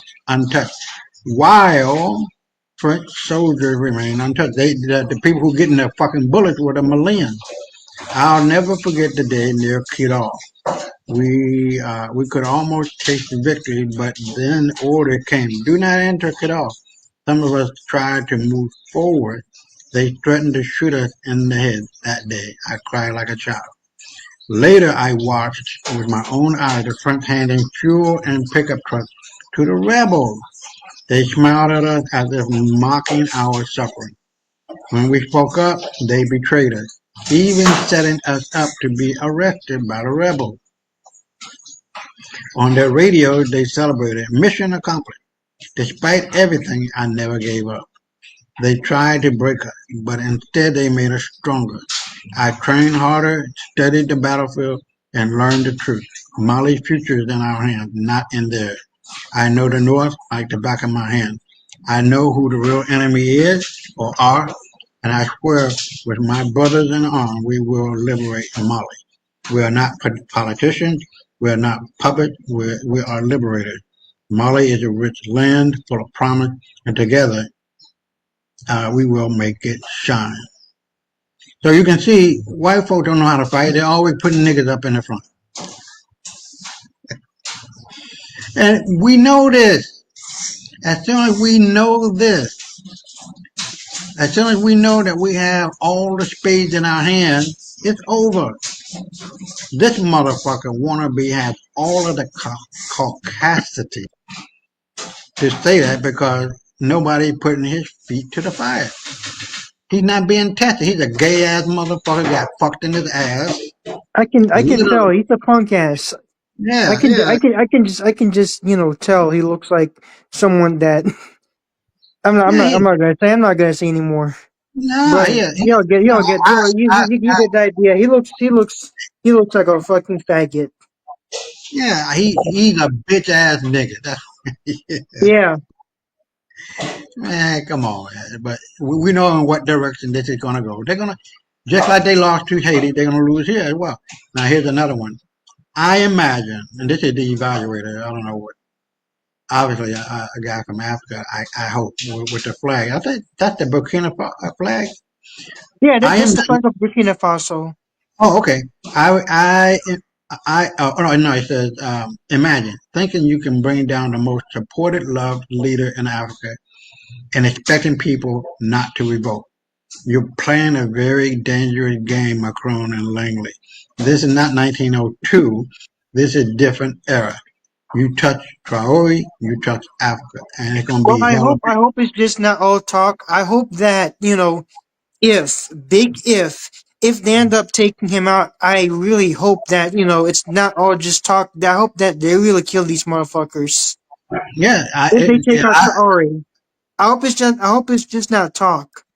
Because, Mm, things are easy, as the saying goes, things are easier said than done. So I hope mhm. that they will really retaliate. I Yeah, hope so. I really hope so. yeah. There's no other choice. No. I'm quite certain they're not going to say, "Well, okay, France, we'll come back to you as a colonial favorite and give you our No. gold." That's not going to happen.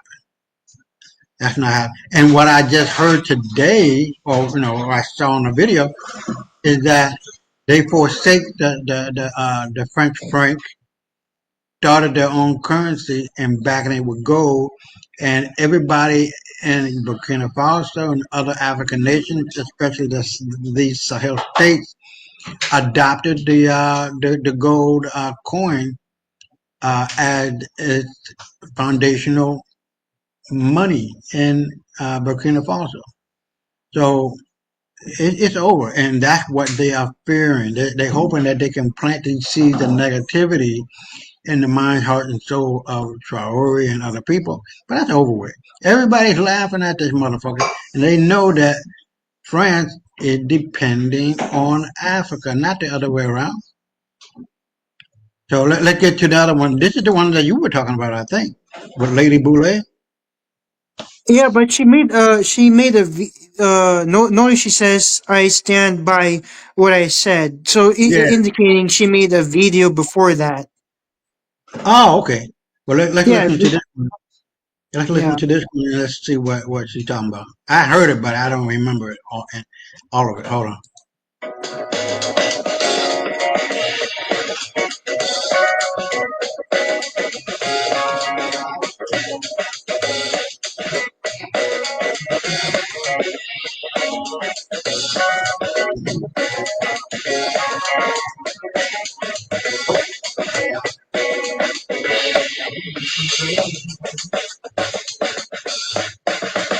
Hello, this is Ray, and I hope you're having a wonderful day. Thank you for your support. Thank you for subscribing to the channel. Thank you for your thumbs up, for your comments, and thank you for sharing the video. Thank you for all you do to support the channel. And yes, we are commanded to love one another, whether we want to or not, or whether we agree with each other or not. And I came back to say that I stand by what I said about General Michael Langley.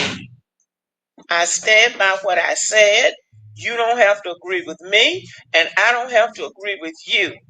I don't need to do any more research to say what I said in my last video or what I'm going to say in this video.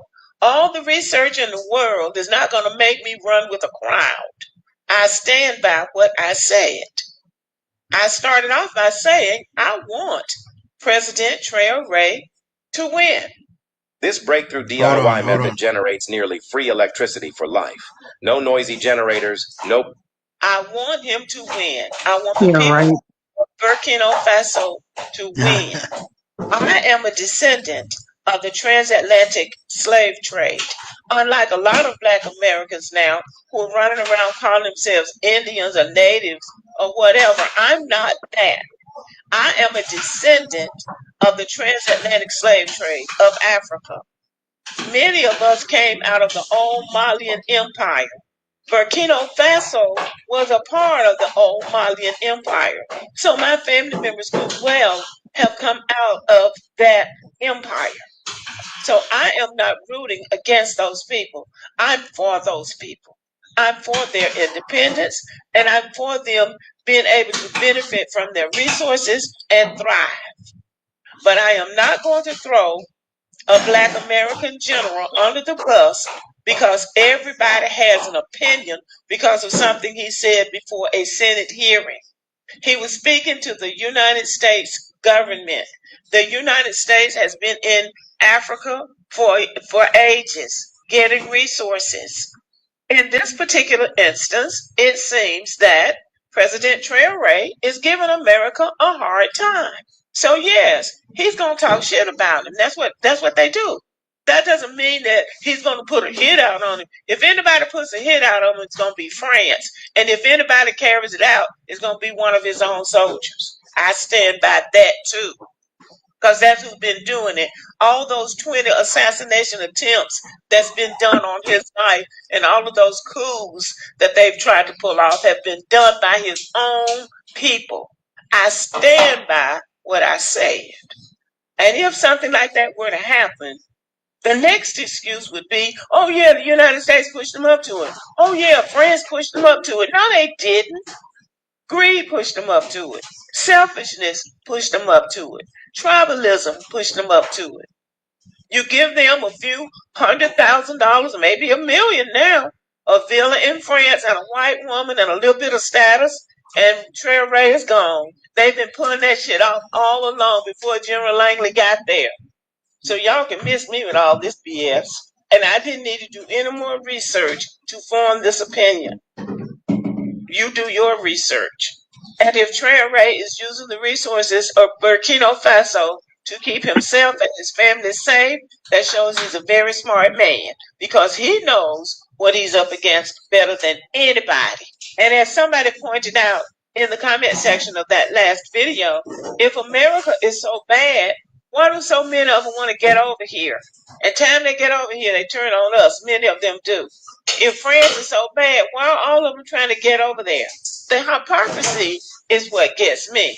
When immigrants from Africa and the Caribbean come to the United States with their anti-Black American sentiment and you question them about it, they quickly say that America has marketed Black Americans' negativity to them, that we're all drug addicts and single moms and stuff like that. But then when you look deeper, you know that that is not true. Because The Fresh Prince of Bel Air was one of the top rated shows in America. That show was not about drug addicts or single moms. The Cosby Show was the top rated show. It was not about drug addicts and single moms. Roots was a worldwide phenomenon television series. It was about the transatlantic slave trade and what was done to Black Americans. It was not about drug addicts and single moms. Our athletes have been going to the Olympics and winning since the late 1800s, and I emphasize winning. Black Americans are known for excellence in music in many genres. Black Americans are probably the least supportive, or some of the least supportive of the American military industrial complex. And yet, Black American soldiers perform with excellence on the battlefield and off. Our educators and revolutionaries are known and respected around the world, not to mention inventions that have advanced global progress. So we are known for more things than drug dealing and being single moms, but yet and still, that's all the Africans and the Caribbeans know about us. Let them tell it. So you know you're dealing with liars. So what does this have to do with General Michael Langley? On the surface, maybe nothing. But when you go deeper, it goes to the fact that all of these people jumping on the internet talking about General Langley are anti-black Caribbeans and Africans. I saw a post from a Jamaican that 3 million Jamaicans stand with Africa. Now, stand with Africa against General Langley, because there's a lot going on in Africa. And I say to the Jamaicans, what about what's going on in Jamaica? You can't access even 1% of your beachfront, of your beaches, but you're going to stand with Africa? How about you stand with Jamaica and work on what's going on down there? Because it sounds like they need some help down there too. So maybe you need to stand with your own countrymen. And as far as General Michael Langley is concerned, you don't know any more about what's going on over there than I do. All anybody knows is what's being reported in the media. And they took a few statements that General Langley made before Congress and ran with it. So again, that's not enough to condemn a person. And Africa has been destroying their own leaders for centuries and selling out their own people for centuries. So that's not the hill I want to die on. And another thing that confuses me about Africans, they don't like black Americans, but they were dancing in the streets when Donald Trump was elected president. Now, I know that's not all of the Africans, but enough of them were doing it to make you think, what in the world are they thinking? They were dancing in the streets and celebrating because Trump was elected. So what comes through is that they love America and white America, but they don't love black Americans. I still think they would be perfectly fine if Michael Langley was white. Y'all hate black Americans, but you love white Americans, and then you claim Americans doing all this stuff to your country. Black Americans are not giving anybody any orders to do anything in Africa.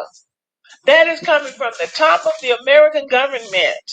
But anytime it can be a black or blackish person, you know that name and you are happily throwing those names around. You people come across as hypocrites to me. You really do. Now, here is the greatest irony.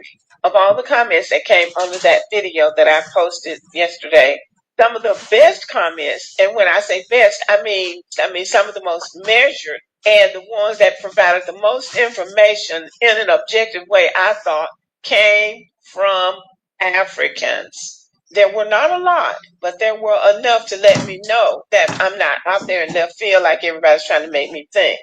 So I took those comments to heart. And I'm going to end with this. For all this talk about I stand with Traore and I stand with Traore, especially those Africans that are living in the West, if you stand with them, then why don't you get back over there and stay and help keep them safe? And I also make another projection.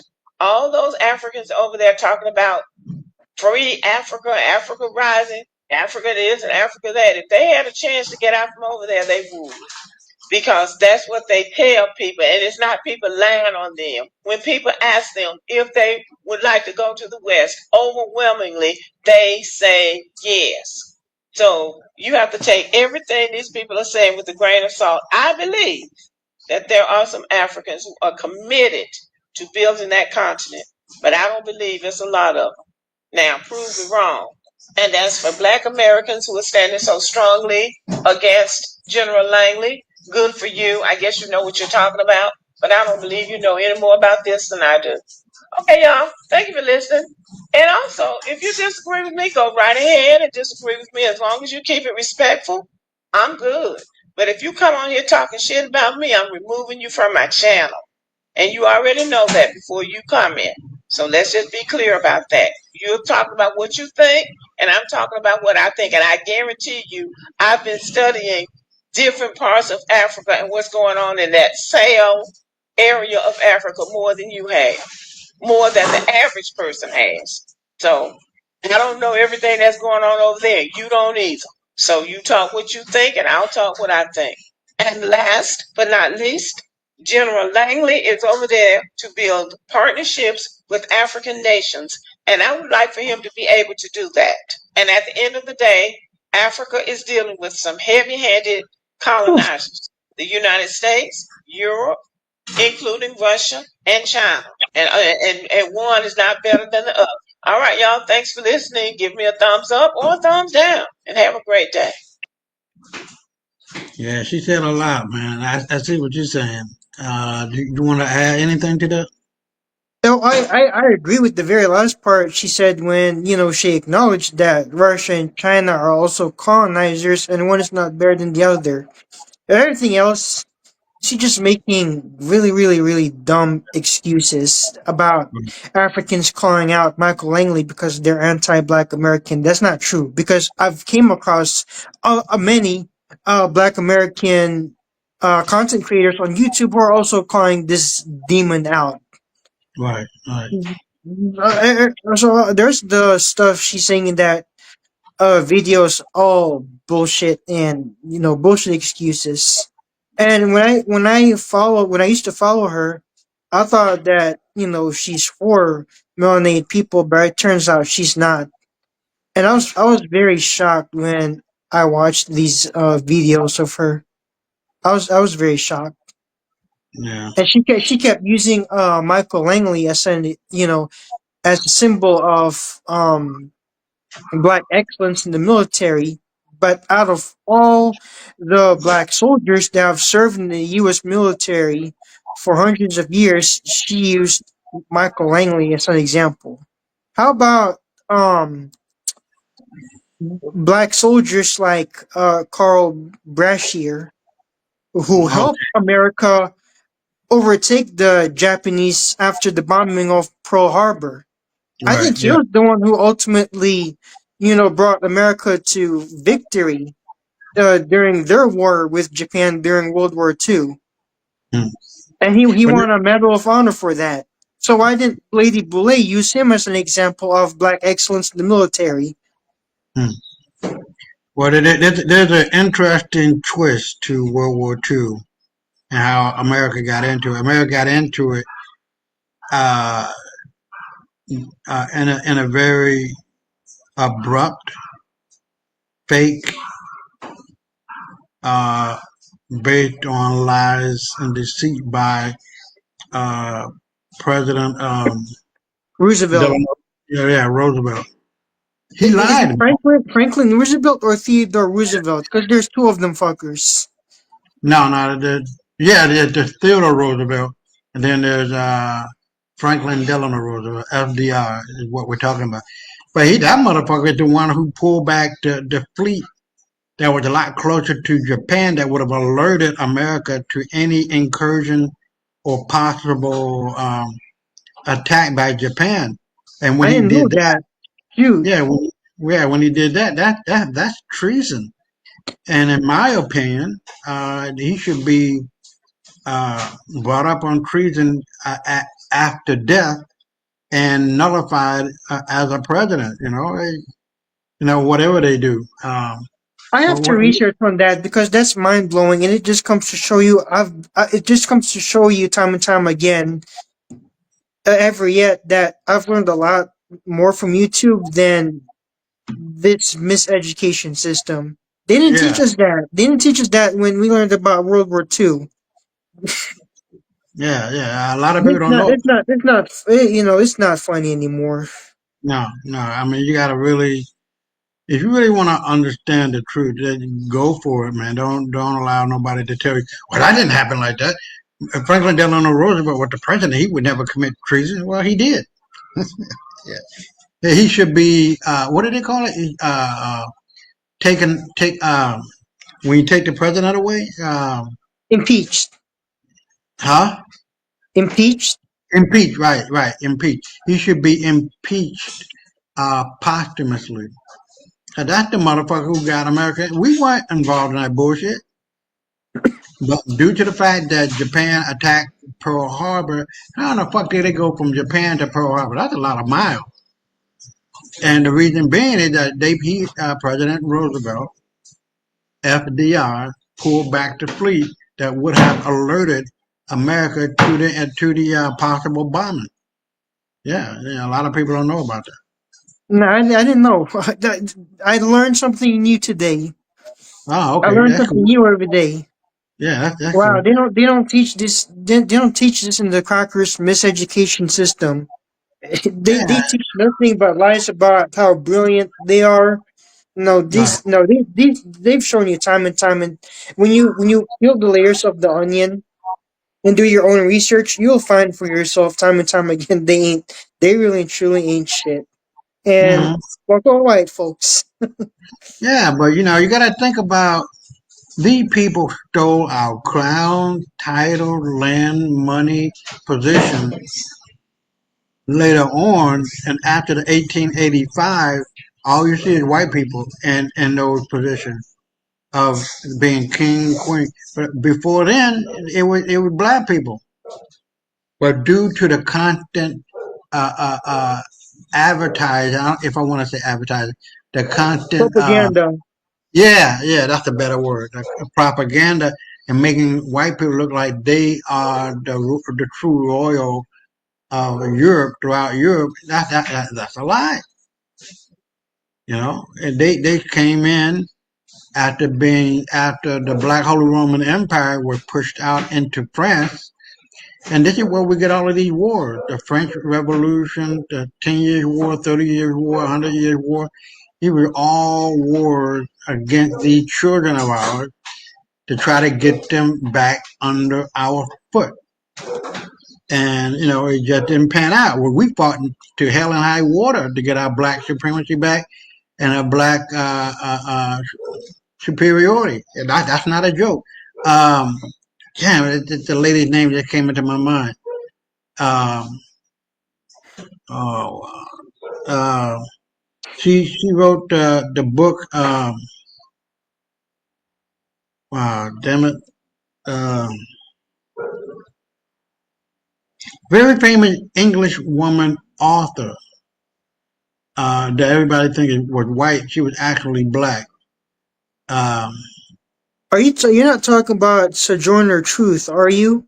no, no, no, no, no, no, no. That was in America. Uh, Okay. Yeah, I don't know. uh, Sorry. if I told you the name of the book, which is well known and a well read English book that is famous in America and around the globe, you would okay. Uh, but she was very astute in putting the white people in their place and what the bourgeois class of black people and the royalty were trying to do. And hold on, let me see. What's the Uh, title of the book? I'm trying to remember the name of the book. Yeah, I'm gonna try to lady. Uh, Wait a minute. Famous author, lady of England during the time, time of what is it, King James? I'm gonna say King James. Let's see what come up. It might come up during the time of King James. Or was it George? Hold on. Uh,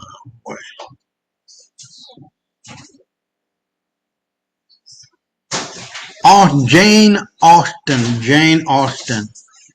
Yeah, that's her name, Jane Austen. Okay, Hold on. that name now sounds familiar. I've Hold I, on. I, I, I thought I've heard that name before somewhere. Yeah, she wrote the book. Books. Jane Goodwin Austen. Uh, hold on. See, they got her when you Google it. They got her down as a white woman, but she was black. Um, it's not naming all of the books that she wrote. Boy, but famous. Pride and Prejudice, Sense and Sensibility, Mansfield Park, and other books. But Pride and Prejudice, that's all of her books were excellent, but that's the one that people talk about. Okay. Yeah, Yeah, yeah. I remember that book now. I read that book when I took American But history in community college. yeah, but I know you know that uh, the Man in the Iron Mask. Uh, oh, what's the name of that? The author of that book. Uh, I loved his movie that was based on one of his books. Uh, oh shit. Hold on. Let me see. We're almost done anyway. Man in the Iron Mask. Now that's the one where the white boy was in it that you were talking about. Uh, Man in the Iron Mask. Who wrote Man in the Iron? I know it was a French guy. Man in the Iron Mask. Louisville 14. That's one that was done. Now the Man in the Iron Mask. Wow. Leonardo DiCaprio. That's what that he was in that movie. Uh,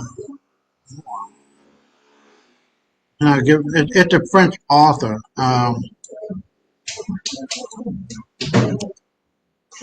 French author. I don't know what's going on in my brain. I can't remember. Hold on.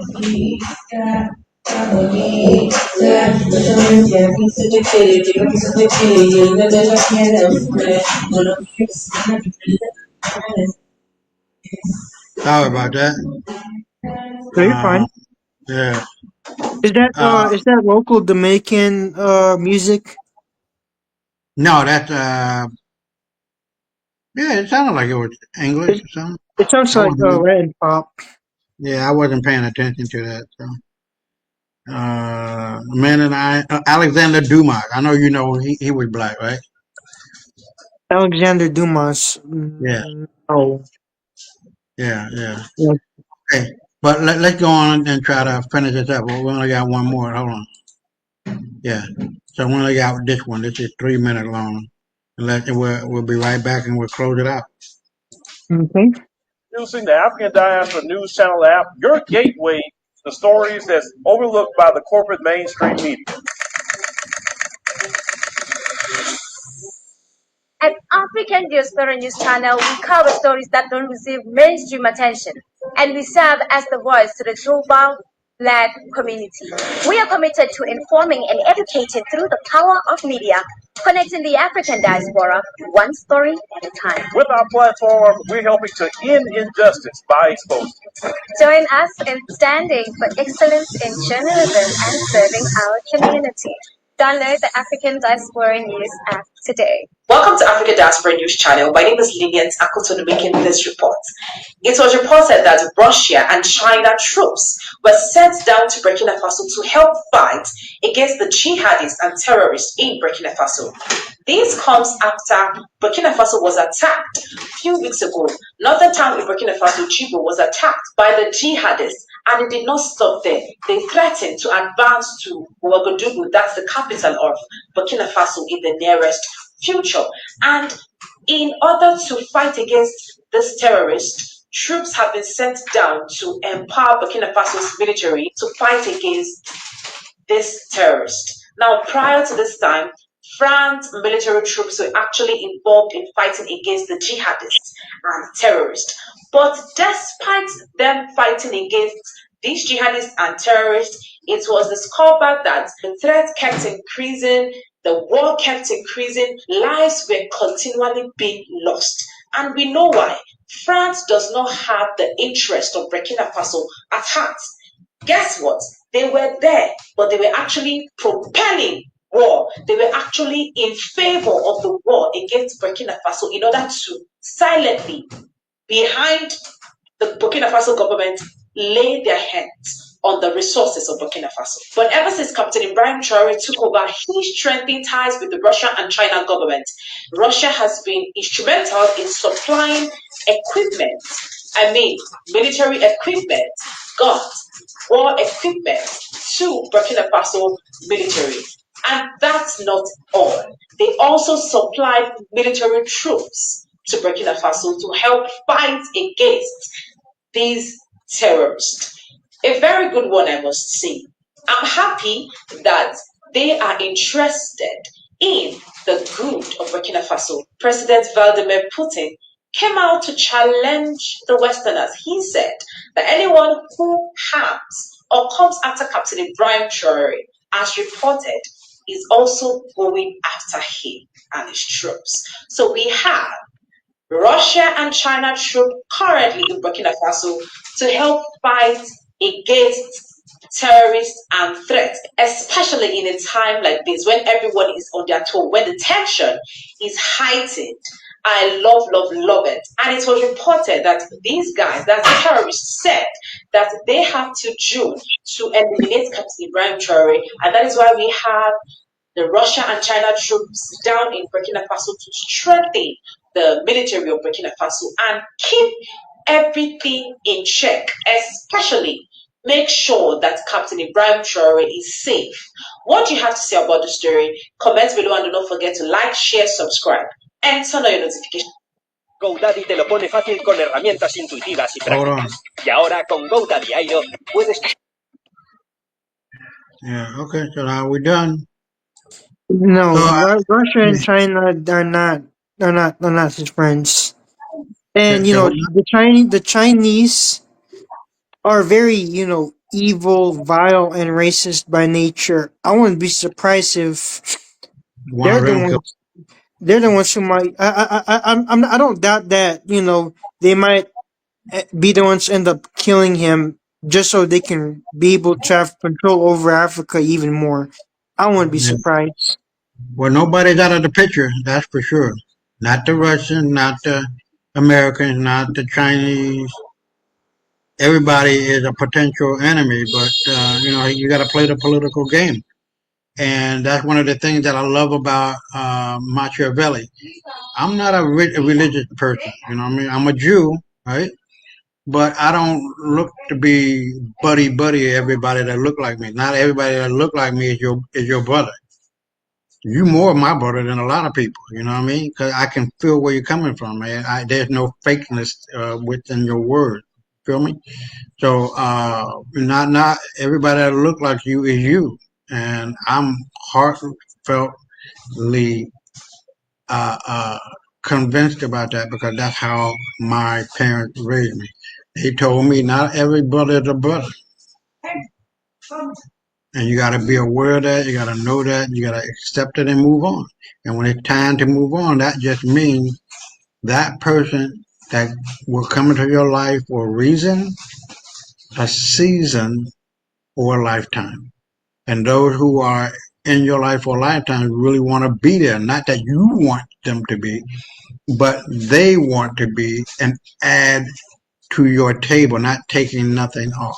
You feel me? Mhm. So that's very important. And I really appreciate you coming on. I think we had a good time. It's only 2 hours and 24 minutes. Yep. Uh, yeah, normally, if it was something really, if this is deep, I'm not trying to water it down. But no, normally I run it like 3.5, 4 hours. You know what I mean? But I'm getting kind of tired. I want to go to bed. But you got any final word? Nope. We you touched on pretty much everything. Yeah, you needed to touch on. Okay. Cool, man. There was only like 2 to 3 people. Well, now one individual who's watching the live stream. Oh yeah. How many likes is the live stream getting? Can you see it? No, 'Cause what you say? I don't fuck with people that are just in the background watching but are not liking. Because I was on another live stream where there were people having a problem with that because the people that tend to operate like that are agents. Oh, okay. Well, I never had anybody to leave a comment, not unless it's Brother Willie, Brother Donald, or something like that. But I don't take it personal. I don't have a lot of followers. I think I got like maybe 80 followers, less than 100, No, and you not should all. have more followers than that because you speak truth. Hmm. Well, I don't know. It seems like a lot of people prefer bullshit. No, this is the sad Yeah, truth. This is the sad truth. yeah. But you know what? Funny, Shannon Sharp and all that bullshit he into. People who talk about that and other bullshit, they got 100. They got one guy. One has 1 million subscribers and getting 140,000, 220,000 uh, views or some shit. Like, what kind of? Then what am I doing? Maybe I should be talking about dick and pussy. No, no, no, no, no, no, no, no, no, no. You're doing the right thing. Yeah, Another thing I'm also not really paying too much attention to the Carmelo Anthony case. yeah, Because yeah, yeah. what if just another thing that was staged just to get black people and their emotions? Because the world notices that black people tend to get their emotions about certain things, especially when it comes to Yeah. black people getting shot and imprisoned, Hmm. wrongfully shot and imprisoned. So what if that's just another stage hoax just to cause even more distraction among within the black community? Right, right. I mean, I'm glad Carmelo Anthony got cleared up of his charges and walked out of jail free. Hmm. But Well, he still got to go through his you just trial. gotta I think he's you going to get gotta away with you said you don't think he got you said he's still it. on No, trial. no, it hasn't gone to trial yet, has it? I'm gonna be honest with you. I haven't been following up on the Carmelo Anthony case Yeah, because that's the guy that killed the because white boy, Ibrahim Traore is a even more bigger topic to worry about because this is a matter between melanated people worldwide becoming liberated or not becoming right? liberated. There you go. Yeah. And this slipped in my mind, and I want to say this before it does.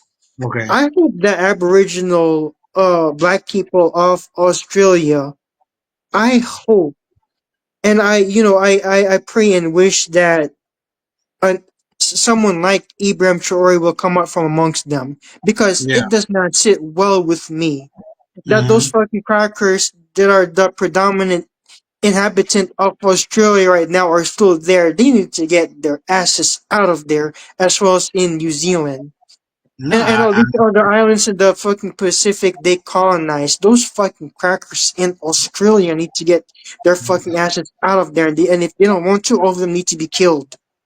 Unalive. Let me not use the K word because I'm hearing rumors that videos on YouTube be being taken down if you use the K word. So let me just use the I, word I, I, unalive.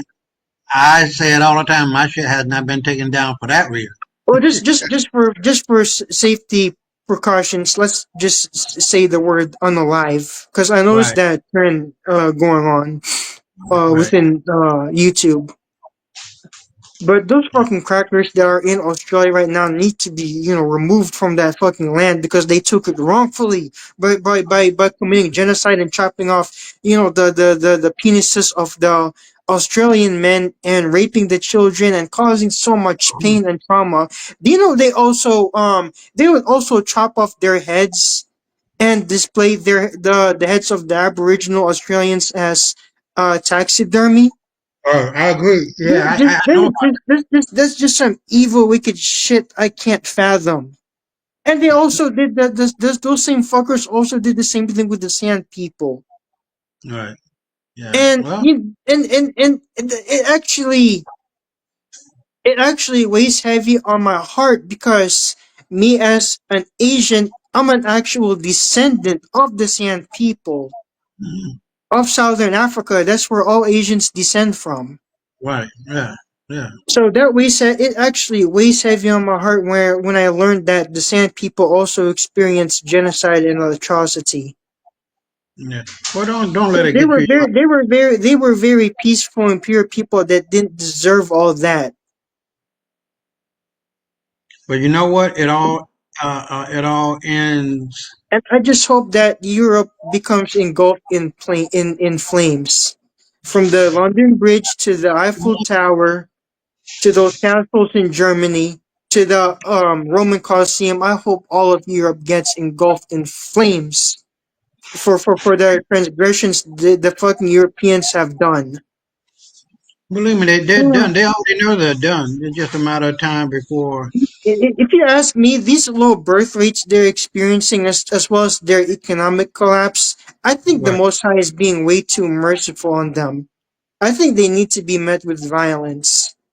And they are being met with violence. You got to remember when Gaddafi said, "If you kill me, you'll be opening the door to all of hell for all of eternity."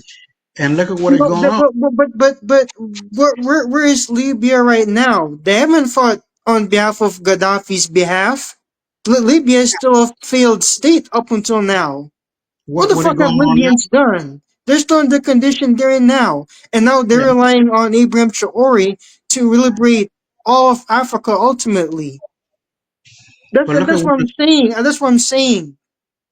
If they But really look. want to come against the West, if they put their hands on Abraham Traore, I hope they're all about that life. Because Right. I'm sick and tired of talk and not action. I'm sick and tired. No, I feel you. But look at what is going on throughout Europe and the America. The Islamic Brotherhood. They are not playing. The brown skinned people are all up and throughout Europe, and even the Prime Minister of Canada has converted to Islam. And the brown skinned Arabs, or whatever you want to call them, they're killing white folks left and right, man. They're beating the shit out of them, Oh and they're yeah, I'm aware of that. I'm aware of that. But uh they need to like. And I'm gonna be honest with you when it comes to the fucking Arabs, right? They have right. transgressions to pay for as well for their Uh, involvement in the enslavement of African people. They were actually those motherfuckers were the first ones to enslave Africans before the Europeans. So right. those fucking Arabs have a lot to pay for as well. Of course, I agree.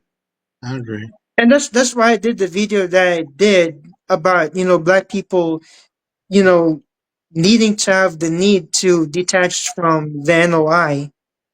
Because it's still derivative from that same Islamic crap that, has that's an unoriginal, how do I say it? It's not an original African religion or culture. Right. It's a bastardized form of, that is plagiarized from ancient Kemetic culture, sold back to Africans in another different package, just like Christianity. Yeah, I agree. I It's agree. it's, it's nothing but bastardization. Hmm. Well, I'm going to. I don't have sympathy for the fucking Arabs either. I think they're wicked as well. Yeah, And of I course. also think I don't think they're for the liberation of humanity. I think they have some form of agenda and motive of their own. Because when Hmm. you look at and study their culture, they have a history of, doing child slavery and trafficking and Hmm. treating women as lesser beings. I don't fuck with that. Right. I No, don't you're fuck right. with that. And that's not a culture or a religion that I want to ultimately being of a huge influence all over the world. I think it's very destructive. Hmm. Well, during I these don't think the times, Arabs are any better. Their hands are not clean either, just like the fucking Chinks and the Ruskies. None of their fucking hands are clean. Well, we are in a very, very deep, trying time. And this is part of my uh, final comment that in these times when there seemed to be no way out, no way up, no way in, just stand still and be silent and allow the winds of change to do what it's going to do. There is no time like now. And what's the phrase? Uh, there is no power greater than the will of the people. Because the will of the people during those times of change has the will to bend a whole different reality. Because they dare to step away from what they thought was reality. But in the end, proved to be something that they will into existence. And when Traore and others have bent that old reality and stepped away from that old reality of the colonial mindset, which is a fake mindset, they know for a fact that if they just stand still and listen to the winds of their ancestors, to our ancestors, they will be given a way out. And that way out is summed up in one word: unity. It is so very important for our people across the globe to unify because that is what the people fear the most. It's not guns, it's not bullets, it's not whatever method that they think is going to win or what they create is going to win. For no weapon formed against us will win. It's the sheer nature of our will that channels and runs through every part of our bodies and our minds and our hearts and our soul. And that is the will of our ancestors. The will of our ancestors has always been there. But we have to calm down, settle down, quiet down, and listen to our ancestors' voices that have always been there, telling us and guiding us to the light of wisdom, knowledge, and understanding. And when you have the foundation of that, to be able to say, hold on, we civilized these motherfuckers 3 times. We taught Mm-hmm. them, we taught them how to walk, how to talk, and do everything. How are we not seeing that we have all the spades in our hand? They only tricked us into believing that they had the spades in their hand, but it was always in ours. In other words, the power is from within, not out. And when we recognize that and accept it as a people, nationally and globally, the game is up. They white folks know that their time is up. They're not multiplying like they would normally do. They're not as powerful as they want to Nope. pretend and present Mm-mm. themselves to be. And so when we recognize that and we see where their weaknesses are, attack it. Because what they are doing, they're living off the fume of perception. And that perception is that white people and white skin or whatever the case may be is at the top of humanity. And the black skin and lighter skin of that is at the bottom. When, as we know, the white man has created this world where the bottom is the top and the top is the bottom, and vice versa. Everything is in reverse. So when we realize that and accept the reality of our ancestors who are telling us to calm down, unite, and fight. Because once that first bullet is fired, white people gonna give up. That's it. That's how weak they are. They pull off the illusion of greatness, the illusion of being unconquerable. And they know that we are the Lions of Judah. They know that we have everything that we need that they want, but it's really in our hands. Every spade is in our hands. And once we recognize that, Brother Emil, our people is off and running again. And the black man's voice, when we speak, the world will fucking stop, look up, and listen. Because these people that we call white today, have, have always been a pile of shit. It is like we are the bees of humanity, producing the honey, and all white folks do is land on shit, fuck shit, have babies and shit, doing everything and shit. So why would we waste time? Why would a bee waste time trying to explain to a fly that honey tastes better than shit? It's not possible. Exactly. And so with that, I really appreciate you coming on. And next Yeah, week, if you want, bees don't do that. They operate in their own sense of, um, what's the, what's the word I'm saying? I'm looking for. Okay, for lack of a better word, reality and rhythm. They don't mhm, waste time, communicating with other insects but their own, and right, that's what melanated people worldwide need to do. right, So right, that's how I see um Abraham Traore handling business. yeah. But he I, also I, needs to keep the fucking Ruskies and the fucking Ching Chongs out as well. well, I agree with everything you said tonight. I really appreciate you coming on. And if you want to come on next week or every week or every other week, I'll always send you the link, and that way, if you want to come on and let you know what beforehand, let you know what we're going to be talking about. But it's always Okay. something very important, on point, and current, and even going back in time through the civil rights movement, or whatever the case may be, because all of this has to come to the front burner. That we are always on point.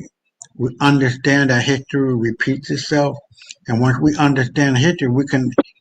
When we understand history or the past, when we know the past, we can understand the present, and predict the future. And it really is just that simple. But again, email. I appreciate you being on, and I'm looking forward to every time that you come on, because this was a very good subject that you presented. So I wasn't really trying to do Traore, but I thought about it, and Well, I've you been need watching. to. You need to. Everyone Yeah, must. yeah, Even yeah, yeah. even even even Brother Maurice needs to talk more about Traore All because right. Oh, he talked about all these other subjects that, yeah. in my opinion, are of a lesser importance than Traore. Oh, okay. Oh, because Yeah. Maurice always talks about how he's at war with white people. Well, Hmm. I hate to break this to you. No other black men on earth is at war with white people than Abraham Traore. Yeah. Well, that's him. That's his show. However you want to do it. I'm in Yeah, a. yeah, it's a show at the end of the day. Yeah, but he got to get away from talking about white folks, because that's his thing, and he hasn't yet to kill the nigga in him yet. But that's him. That's my brother, But I'm gonna have to be very real.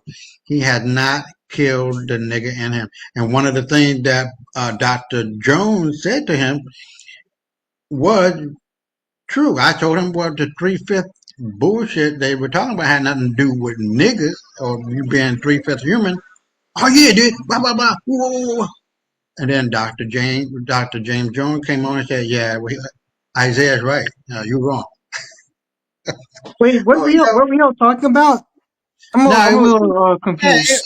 it was a while ago when Dr. James was on the show. Doctor yeah, James James Jones. Jones. Yeah, I Right. remember him. Yeah. So we're talking about something, and Brother Marie's always trying to interject and making it look like he know what he's talking about.